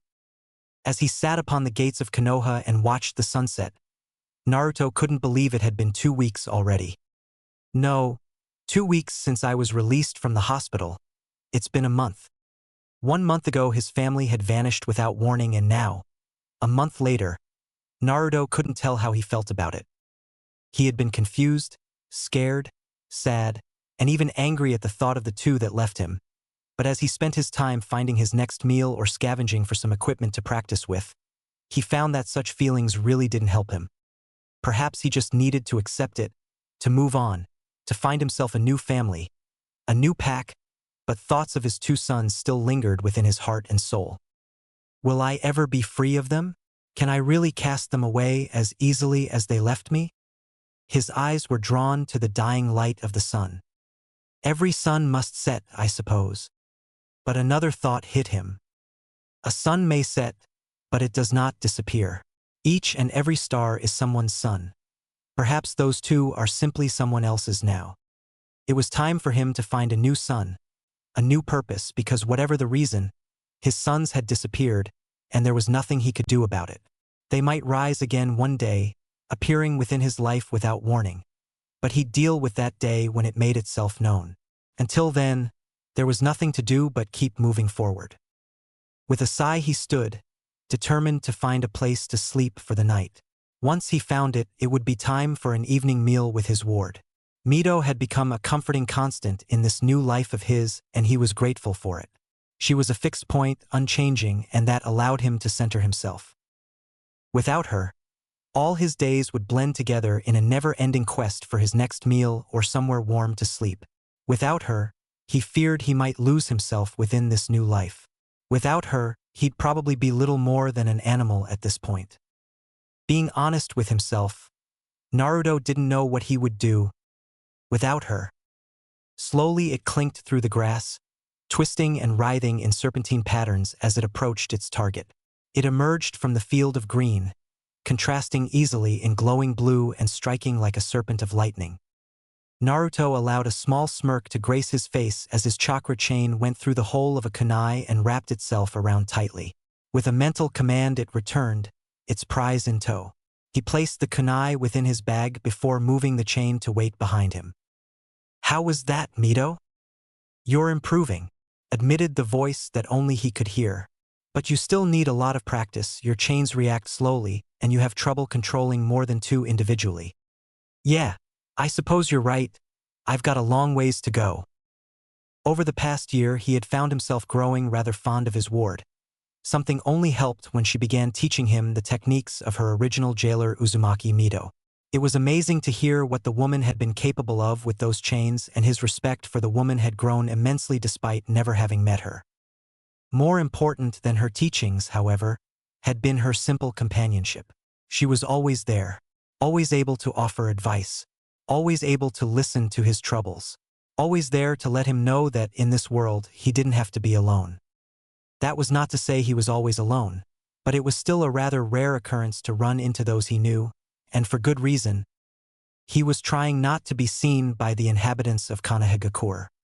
It wasn't that he had anything against them, but rather his own form of training. After all, if you could live as a ghost within the greatest shinobi village in the world, you were miles above the rest. He really wasn't much of a ghost when it came to the village's upper echelons, but he might have well been when it came to civilians and fresh chunin. He was rather proud of that. Of course, there was one civilian who always seemed to be able to find him, and she took every opportunity she could find to pester him. He really didn't mind all that much, though. Spending time with Tatsuki always seemed to lift his spirits. There was just something about the way she acted that never failed to bring a smile to his face. For the most part, those he encountered were shinobi. He often ran into Inu, who seemed to be keeping an eye on him, and various other ANBU, usually sent by the Hokage himself. The great monkey had been giving him plenty of space, but liked to check up on him from time to time. At first, Naruto had suspected that it had something to do with the Sarutobi head's closeness to his mother and sister, but these days it seemed more like curiosity than anything else. Naruto saw Irika almost every day for class, but interacted with the man perhaps once a week for exams. His classmates seemed to have gotten used to his odd behavior and constant absence and were no longer surprised when he slipped into a seat from the window. That had actually taken 3 months, which was rather irritating. They were going to be ninja for fuck's sake. Why were you startled when the same person came through the same window to enter the same seat for the same reason each time? If anything, they should have taken advantage of it and used it to try to prank him. Fortunately for him, and even more fortunately for any wannabe prankster, no one had tried anything yet. There was one other person he encountered rather regularly, and that was Kato Shizun, apprentice to Senju Tsunade. He didn't know what to think of her, honestly. She seemed an okay person, though one who didn't have much experience with people. Considering she had been following Tsunade around Fire Country, never staying in the same place for long, it was understandable. Other than her master, she probably didn't speak to many of the people she met more than once. She also seemed pretty restless, probably more so than normal. Before she had been traveling around, now she was just wasting time here in Kanehagakure. If he had to guess, she probably joined Tsunade for the chance to see the world and experience all that she could. She just seemed like that kind of person. It must have been terribly disappointing to then spend the next decade of her life learning medical techniques in between running from debt collectors and watching the last Senju get drunk off her ass. He actually felt a great bit of pity for the poor girl. Then there was the matter of the girl's master. Apparently, she claimed to be his godmother, according to Sarutobi Hiruzen. The old monkey would neither confirm nor deny it, claiming to want to stay out of this, and Naruto was rather appreciative of that. He'd been living on his own thus far. He could make his own decisions. Hiruzen had admitted that Kushina and Tsunade had known each other, so it was a possibility, especially considering Tsunade's sudden return so close to Kushina's departure. But he also said that Kushina had been rather secretive about any and all arrangements involving her family ever since the Kyuubi incident 9 years ago. When Hiruzen had then asked if he would like to meet the woman who was looking for him, Naruto had quite politely declined. After hearing a drunk Shizun air all her grievances about the woman, he had no desire to meet her, godmother or no. Perhaps, if she came to him, he would be polite and make conversation, maybe even over a nice meal somewhere, but so far all she'd done was ask the Hokage to keep an eye out and send him her way. Obviously, she really didn't want to meet with him. This felt far too much like someone doing the absolute minimum to be able to say they did something, and he wouldn't be having any of that. He didn't know what obligations she might be trying to fulfill, but for all he cared she could choke on them. He had his own problems to worry about, and some lazy old drunk sure as hell wasn't going to be one of them. Speaking of searching for him, though, Kurenai seemed to be trying to locate him. He could understand. She had always acted oddly around him, but there was always this sense of guilt that came afterwards, as if she was aware of her actions and regretted them despite not being able to change. There must have been something bigger going on, but whatever it was he did not know and probably never would. Avoiding her, then, was in her best interest. If she did meet with him, she'd continue with her strange behavior and become guilty once more. It really was a vicious cycle, and seeing that he really didn't want to have to deal with her odd actions, it was something he was more than willing to help her with by staying as far away as he could. Nonsense, I only had a basic understanding of how these chains were supposed to work. The fact that you managed to use them at all is still impressive. You just need more practice still. It's easy to use a million chains in the same way, but controlling multiple chains in different ways is like suddenly finding yourself with new limbs. It's going to take some time to get used to. He could hear her giggle deep within the recesses of his mind. Just think, she teased. You still need to learn how to use them as you move. That should be fun. Naruto groaned at the thought. That was not something he was looking forward to. That's the spirit, cheered the fox. I'm glad you find this funny. Oh, I most certainly do. So, while we both admit you need more practice, perhaps you should stop trying to use them while you try to earn a living. I'm all for you getting good, but this is cutting into your productivity. He gave a sigh. She was right, as usual. He had hoped that, by using the chains to help him clear the training grounds, he would both get practice and gather enough to pay this month's rent. But so far he'd gathered only a dozen kunai, which would maybe cover today's meals. He had a lot more to do if he wanted to get that rent out of the way so he could focus on other things. Yeah, you're right. I need to stop messing around. There's work to be done. As his chain dissipated into blue light, he set about maintaining the Great Forest, or whatever bullshit he had told Hiruzen. Those old clans were full of shit, always trying to insult each other with compliments. It was like a competition to see who could jerk the other off better, but even if you won, you still just gave someone you didn't like a hand job. Honestly, she should have known how shit of a plan that was. It had been a year, an entire freaking year, and Naruto was still out there doing who knows what to survive. Every search was fruitless, none of the ANBU would tell her anything, and the Hokage was less than helpful, telling her something about giving the boy some space. He didn't need space, he needed help. More importantly, she needed to help him, to make up for all those years of being unable to bring herself to have any sort of positive relationship with him despite being so close to the rest of his family. Giving a sigh, Kurenai fell back onto her couch. This whole thing was just a giant mess. First Tsunade arrived a day late, then Naruto ends up in the hospital. The compound has Naruto homeless. Kushina decides to continue her trip, and now neither she nor Tsunade could find the boy. How hard is it to find the one person within all of Konoha with bright red hair? Something needed to be done to find him. But what? How could she possibly find the boy who seemed so intent to stay hidden? She really couldn't blame him, though. The world was scary, no wonder he was hiding. Maybe I could draw him out somehow? No, that wouldn't work. She hardly knew him, much less what would make him feel safe enough to emerge from wherever he was taking shelter. She could try to henge into Kushina and pretend she had come back, but that was already a horrible idea that could only go terribly wrong in a multitude of ways. There had to be somewhere he frequented. A store or a friend's house or… She slapped a hand to her head. He was going to the academy, for fuck's sake.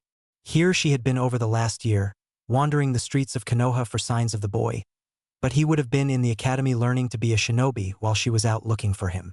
No wonder all her searches had come out empty-handed. Never before had she felt like such a moron. If Anko ever learned, just the thought made her shudder. She'd never hear the end of it from the snake mistress. Considering she had recruited the woman for a few searches, she'd probably be at the end of the woman's ire too. I'd rather not be at the other end of her hidden snake hands. Thank you very much. Well, at least now she knew where to find him. The only problem left was making contact.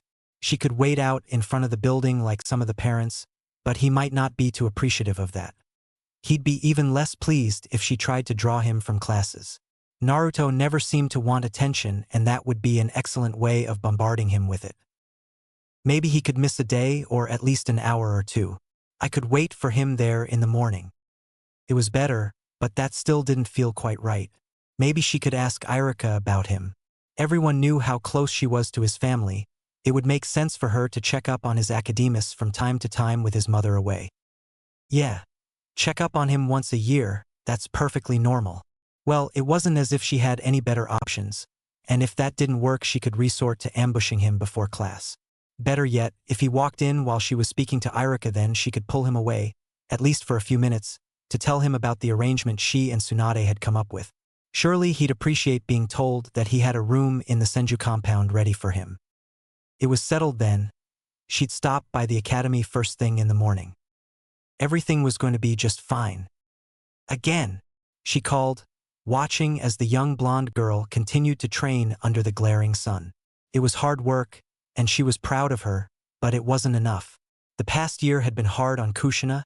Thoughts and doubts about the well-being of her son had haunted her without end. But she couldn't go back, couldn't make sure he was okay, couldn't wrap her arms around him and tell him it was all right.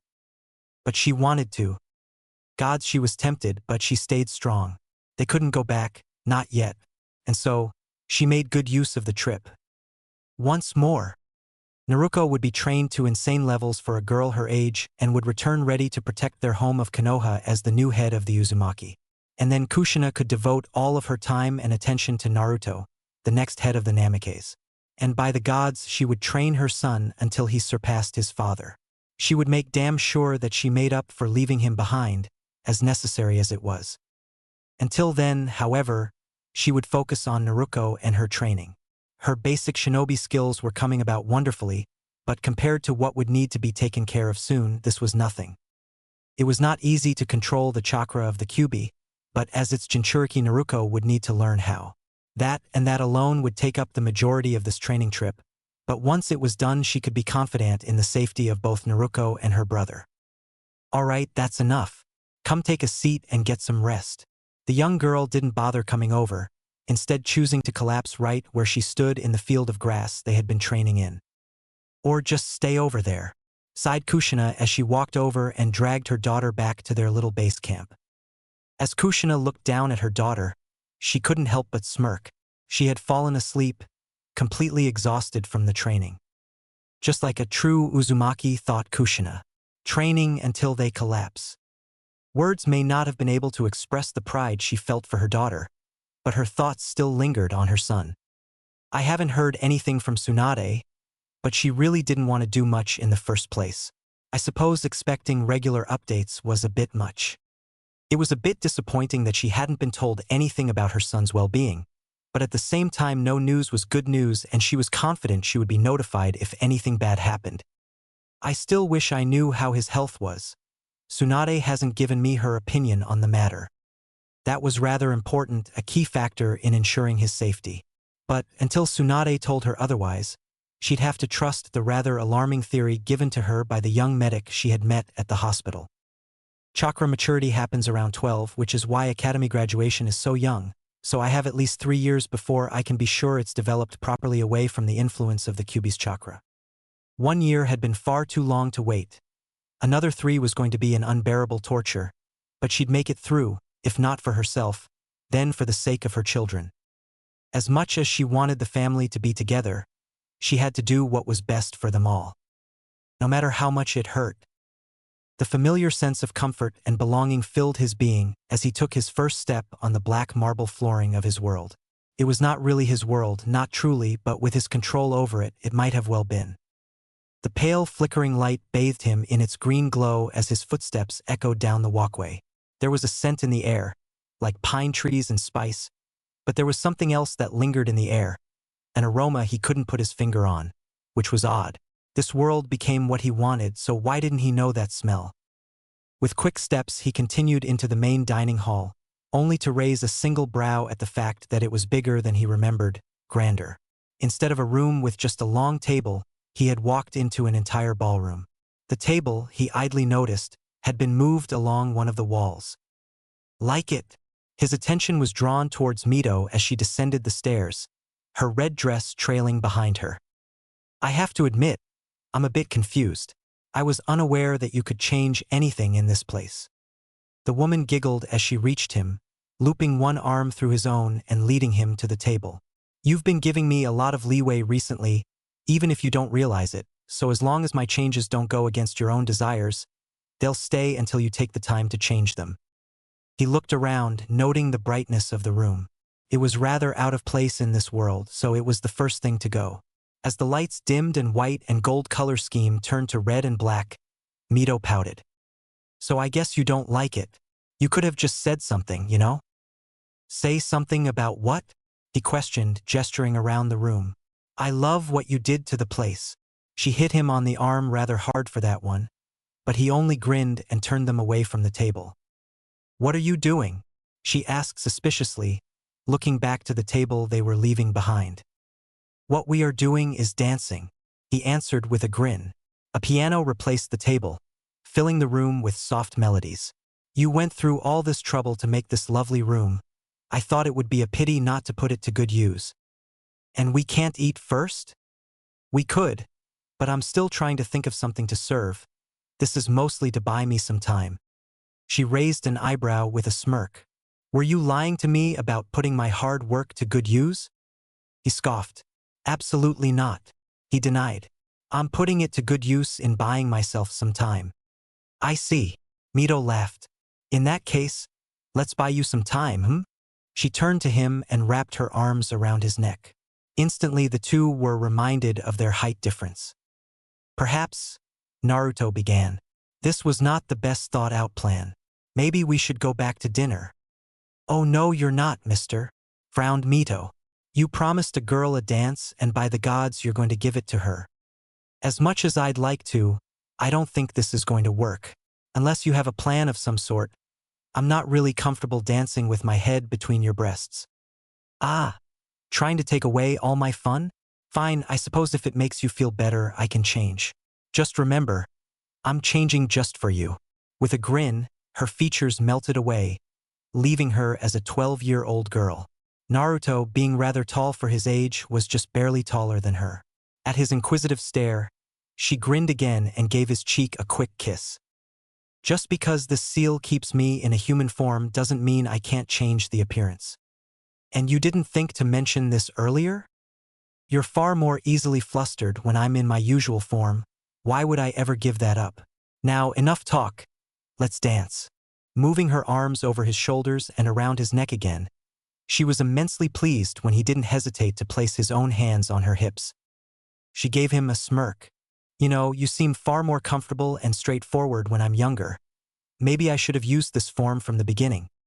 If you had, Naruto admitted as they began swaying to the music, I would have believed it to be your true form and would have assumed the older you was made exclusively for the sake of making me uncomfortable. And you don't think I can make you uncomfortable in this form too? She leaned in closer, placing her head right next to his ear and gave it a quick lick. As he recoiled in shock, she gave him a smug grin. I think I would have been more comfortable with your other form doing that, despite the fact you would have seemed like a pedophile. She gave a pout. Come on, don't say things like that, Naruto. You're only a pedophile if you like children. I don't like children. I like you. Still makes you a pedophile. She gave a quick giggle, one that he noticed fit far better with this form than when she was an adult. I'm a child right now, silly. That makes everything okay. You take entirely too much enjoyment from doing this. What can I say? She asked. I like to see you flustered.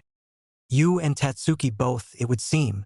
At his mention of the Yamanaka prostitute, her countenance seemed to darken for a moment, but it quickly cheered back up before he could notice.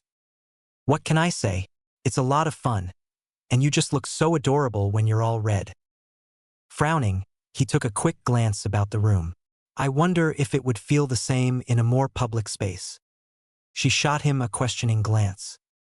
I'll admit, I tend to get a bit nervous and uncomfortable when I'm alone with a beautiful woman. Maybe some company would make it easier to enjoy this. As soon as he had spoken, they appeared, 24 spectral figures that shimmered silver like the moonlight. They all gave a quick bow to the two true occupants of the seal before partnering up and beginning dances of their own. Mito could only stand there in amazement. How? You should know by now, Mito. I'm the master of this manner. Whatever I say goes. So you said you needed guests? He gave her a smirk of his own, one remarkably similar to her own smirks. Indeed. Now let us dance. Moving one hand from her hip to take hold of her own slender fingers, he began dancing properly with his partner in this court of spirits. The already dim lights vanished, leaving only the faint silver glow that came from his conjured guests, as if he had created dancing candles to surround him for the evening. "I didn't even know you could dance," admitted Mito sometime later. He gave her a grin. "I didn't know you could either. Truly, this is a night that should have happened long ago. I'm actually a bit surprised we didn't think of it earlier." Mito raised a delicate eyebrow. "And who's to say we didn't? Maybe this has all been an elaborate scheme I put into place to give me the chance to dance with a young gentleman for an evening. Then I would have to apologize that instead you received a young boy. You're a gentleman enough for me." She rested her head on his shoulder as he held her tighter, the music slowing. "Then I'm glad your scheme has come into fruition." He smiled. "I'm more glad that I was the one you caught. Life just wouldn't be the same without you. Mito, I'm happy to be able to spend time with you like this. And I'm glad I received such a wonderful warden." As the guests faded away to give the two some privacy, leaving them bathed in the soft glow of a non-existent moon, a single tear made its way down her cheek unseen. Such a wonderful warden. Candles flickered within the room, dancing to the echoing screams that filled the darkness. But he paid the screams no mind. They were a constant here, deep beneath the earth. Here, in his den, in this land he ruled, he was not bothered by anything, because everything that happened was by his will. Truly, this was as close to godhood as one could achieve. For now. That would change in time, but for now he was content with his realm and his control. It was a refreshing change from his past, where everything he wished to do had restrictions and laws and ethics to stop him. There was none of that here. No, here there was only success, only progress. Hundreds of people worked as one towards a common set of goals. His goals. Just as it should be. Another scream tore itself from the throat of its unfortunate creator. The cost of knowledge, the price of power. He was more than willing to pay for it with the lives of others. After all, what other use did they have? Was he expected to leave them to live mundane lives that brought forth nothing when they could instead be used to advance himself and his people even further within this cruel world? He would scoff at such a foolish notion. Here in his world of darkness, only his continued survival mattered. Everything else was expendable. The world itself was expendable. But there was one thing, one single being upon this world other than himself, who was not expendable. Someone protected by oaths and promises made years ago, long before he had left his village to create his own. Yellow eyes moved to gaze at the picture hanging upon the wall, flanked on either side by small candles that assured the painting was always visible. Bright purple eyes shone back at him. Wisdom and maturity within that betrayed their age. Pale skin, like the full moon, was contrasted by the crown of crimson that framed a face that had to be of noble blood. The upper body was covered in a black robe tied shut with a red sash, a large dip revealing that the pale skin continued down past the sternum. The brows were thin and relaxed as pale lips were set into a disinterested frown. The entire image spoke of a royal figure, and indeed it was. A soft smile came to his lips as he looked at it. This painting he often referred to as the Blood Prince. Namikaze Uzumaki Naruto stared back at him. "I've heard some interesting things," he told the painting. It remained silent. "They say you've been locked out of your home, that the queen and princess ran off on some grand adventure and left you to fend for yourself." He paused, as if to let the picture have a chance to speak. Chose not to take it. "You know what else I've heard? That it's been an entire year already since it happened. Imagine that." He seemed thoughtful for a moment. "Though I suppose you seem to be doing all right for yourself. It's amazing how fast they grow. First they're nothing but a defenseless baby. Then they're living on their own in a blink of an eye. I don't think I've ever sent you any birthday gifts, have I? Your mother never would have let you keep them, I suppose. But she's not there anymore, is she?" "No, she's not. And unless I'm mistaken, you had your 9th birthday recently. Such a big boy you're becoming, little prince. I'm sure your father would have been proud, if the fox hadn't killed him." "Yes, I quite agree, it was a tragic loss. He was a good man. Very powerful too. Then there were his looks, you'll probably inherit those. I'm sure you'll be a real lady killer when you've grown a bit. You know, you would make an excellent prince here in my den. I'm almost tempted to invite you to live here, though I don't suppose many would take kindly to that, at least not before you claim your father's name at least. After that it's your choice, but they probably wouldn't like it any better. In fact, they'd probably hate me more because of it. What an interesting thought, them hating me more. I'm not entirely sure that's even possible. Time will tell, however, my little blood prince, but for now, I should see to getting you a gift to make up for all those I've missed. Now, what might you like? Weapons? Money? Power? Women? Slaves? A palace of bones? Perhaps, before I get you this gift, I should first get to know you. I have enough people in Konoha. It wouldn't hurt to have one or two of them turn their attention to you. Just be a bit more patient, Naruto-kun. I'll have a gift for you soon enough. Yes, he mused. Soon enough. Deep within his den echoed the laughter of Orochimaru, the godfather of one Namikaze Uzumaki Naruto. The house was empty, and yet she could still feel the tension that seemed to saturate the air when her family was home. Sasuke was, thankfully, oblivious to what was going on, but unfortunately that didn't mean he would be unaffected. No, she doubted anyone would be unaffected by that which was going to come to pass. At least, no one from Konoha would remain untouched by the event that was so soon to be taking place. Regardless of the success or failure of the attempt, nothing would be the same afterwards, of that she was sure. Kneeling as she was before her table, she let her eyes be drawn outside the window where the last breath of fall still lingered, like the voice of a lover. It would be winter by the time they went ahead with the plan. The cold, dead landscape would be painted masterfully with the blood of innocence and the flesh of those who hungered for that which was never theirs to take. It would not dissuade them from trying. Even now, as she sat in her home thinking, countless clanmates scurried about the compound to prepare. Meetings, which started out in secret once a month between a select group, were now nearly every day and between anyone old enough to lift a kunai. She did not want this and would have no part, and so she remained in her home, unable to leave due to the clan's fear that she may betray them to Konohagakure, the very village they themselves were looking to betray with their hostile takeover. It was a foolish idea, the both of them. There was no way they'd be able to take over. Not with the Sandaime Hokage in charge and with Jiraiya so easily recalled. They would have to be swift if they wanted any chance of success. If they had not taken complete control by the time Jiraiya was notified and had the toads of Myobokuzen reverse summon him to the village, everyone bearing the fan crest of the Uchiha would be slaughtered. There was also no way she was about to approach Sarutobi Hiruzen, the god of shinobi, and tell him that her clan was planning to kill him and take Konohagakure for themselves. Her eldest son seemed to be doing a well enough job of that already, and that left her, a traitor to the clan, between her husband, the one who came up with this foolish idea, and her eldest son, who was a spy for the Konohagakure Council and was actively working against his own family. Uchiha Makoto was not liking this in the slightest. Almost as if the universe just wanted to add a cherry on top of all her troubles, Kushina, her best friend and probably the only one who could possibly help her out of this situation, had left Konoha on a trip with her daughter and had left those she knew with only the faintest idea as to what was going on. It was just like the woman. But if that hadn't been good enough for her little cherry on this Sunday of misery and misfortune, Kushina had left her son to continue the academy, expecting him to live in the compound and be checked up regularly by those who she was close to. That was fine, a bit odd, but nothing too unusual for Kushina. And then everything seemed to have gone wrong. Naruto was locked out of the compound. No one who should have been checking up on him had any idea where he was or what he was doing, and she was stuck here in the compound, unable to help him in any way. Though, she supposed, her being trapped in the compound mattered very little, as even if she could leave, it would be too dangerous to drag him into the mess.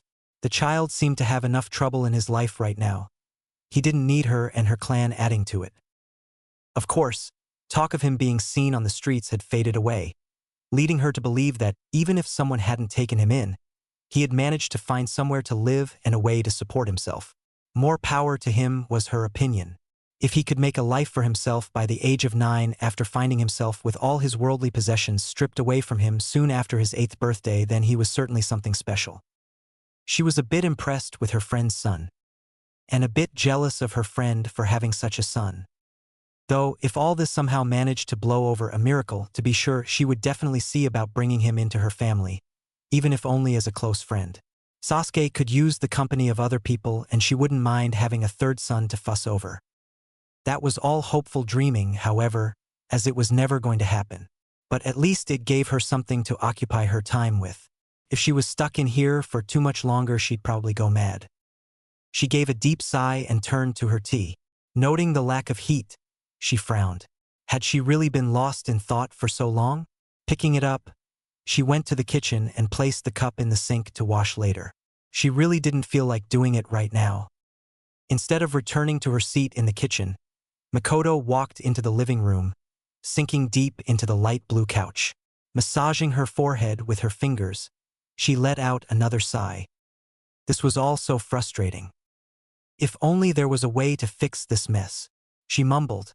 She had not been expecting any sort of response. She received one. "Oh, there is. It's why our master sent us." Startled, Makoto's gaze shot to the speaker. The image that greeted her was an odd one. A man who was half white and half black. A velvety maw of green flesh seemed to be trying to devour his head as if it were a Venus flytrap. In this strange world of shinobi, she could very well be looking at a plant with the face of a man. "I am called Zetsu, and our master would very much like your assistance in fixing this mess." Cautious, she responded, fingering the kunai she always kept within her clothes. "And who is this master of yours?" The man grinned, and even the plant around him seemed to open its maw further in imitation. "I'm quite sure you know of him, Makoto-san. He is, arguably, the most famous of your ancestors." These people, they were so oblivious it actually hurt. Could they not feel it in the air, this wind of change? Something was coming, something big, and it would be coming soon. Yet here they were, thousands of oblivious insects carrying on with their daily lives as if everything was just the same as it had always been. A distasteful frown pulled on his lips. This was supposed to be a shinobi village, so why were the civilians so ignorant as to the shinobi whose village they occupied? The genin may have been out of the loop, but even they could tell something was off by the tension they witnessed within their superiors. Did civilians simply not notice the chunin traveling in packs numbering no less than 3? Did they not see how genin were herded about the village in groups of 2 teams or more, both jounin keeping a vigilant eye on their surroundings, ready for the tension to snap at any moment? Were ANBU, swarming about like a hive of angry hornets, not a clear enough sign that something was going on? Apparently not, because nothing had changed for the civilians. It was pathetic. It was maddening. He couldn't stand it. Turning from the street's bellow, he began running over buildings, nods of acknowledgement given to each and every shinobi he passed. Most were not returned. The shinobi populace of Kanehagakure wound too tightly for simple niceties. He continued until he reached the training grounds he frequented. In the past few years there had been no genin Team 13, and so this field lay empty, a perfect place for him to practice. And practice he did every day without fail. Removing his shirt, he stuffed it into his bag, which would stay on his person for the entirety of his training. Not only did it make things more difficult, but it would ensure his belongings remained where he could protect them. He had lost everything once. He was not keen on the idea of starting again. As he began with his laps, he was unaware of the eyes that watched him from the trees. Shizen gave another huff as she stalked through the streets, avoiding the swarming crowds of cheerful civilians. Why was it so hard to find that boy? It had been easy enough to find and watch him last year. Had he left the village in that time? No, that didn't seem likely, and yet she still couldn't find him. She'd hear about him from time to time, mostly in the light chatter of the higher-up shinobi, but few others seemed to see him. There was, from time to time, talk of him being seen dragged around by some prostitute, but she paid those no mind. What 9-year-old sought out a prostitute? Unless, of course, the prostitute had been looking for him. There were many in the world with rather odd tastes, but if something like that were to happen, she was sure Naruto could take care of himself. He seemed to be doing a well enough job. She had told Tsunade of her encounter with the boy at the ramen stand a year ago, and her master had not been pleased. Apparently, as time went on, her master had become more and more nervous about his well-being. The fact that Shizen had been right there and able to bring the boy back with her but didn't only serve to make Tsunade more frustrated.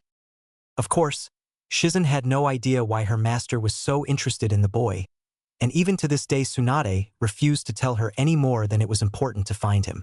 They had no luck in that regard. It was almost as if he knew he was being looked for and purposely went out of his way to ensure he remained away from those who wished to find him. As rumor had it, however, a certain ANBU captain seemed to interact with him regularly. Maybe she should let Tsunade know. She was still looking for the ANBU who had failed to tell her fully about Kurenai's unique dwelling. After all, 2 birds with 1 stone, and then Tsunade's ire wouldn't be directed at her anymore. So 3 birds, even better. Okay, so she had put it off, sue her.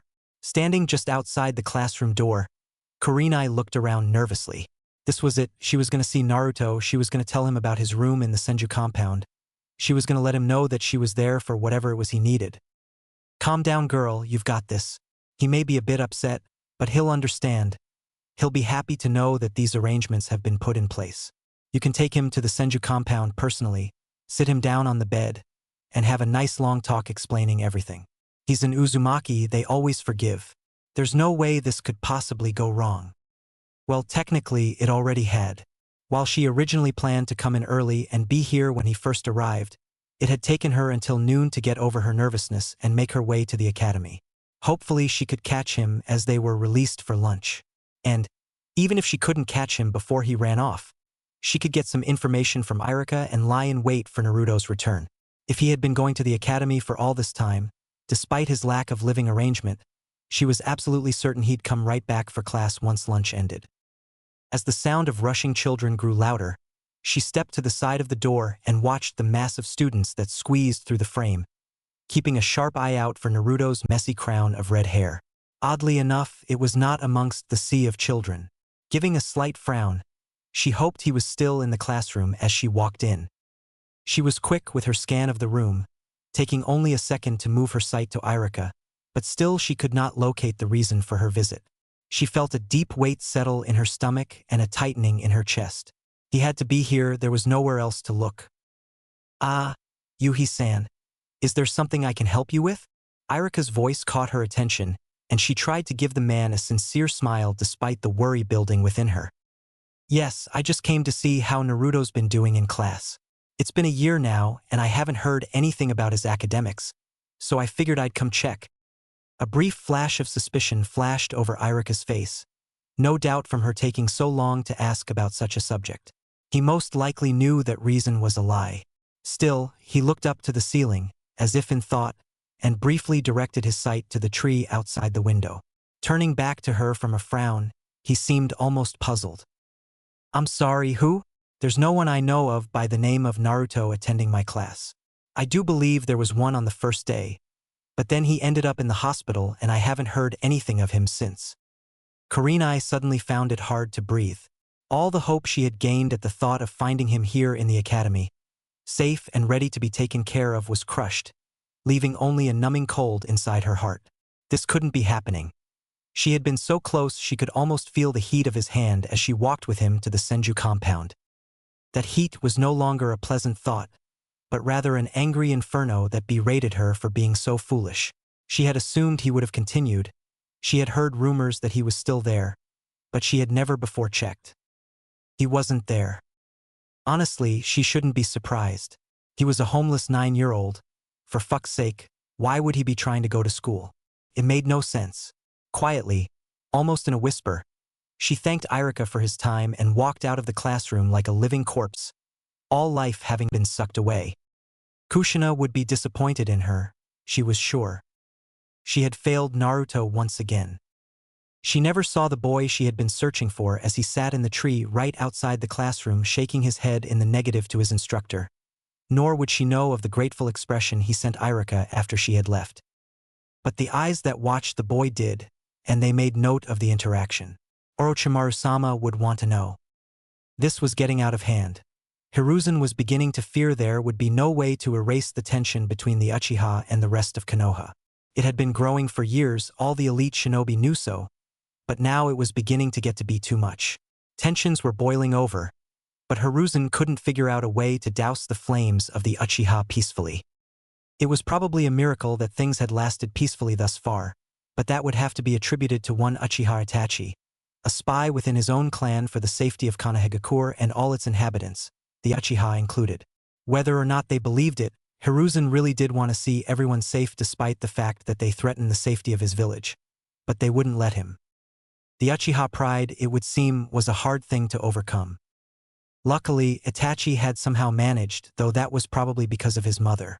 Uchiha Makoto had never been all that prideful, caring far more about starting a family than the glory of her clan. It seemed to have rubbed off on Itachi, who saw all of Konoha as his family and was ready to sacrifice everything he knew to protect it. Such a man was a rare thing indeed, especially among shinobi. And now it looked like they might be losing him. They didn't have a choice, however. This was for the good of Konohagakure no Sato and Hai no Kuni. He couldn't sacrifice everyone else for one clan, no matter how old or important they were.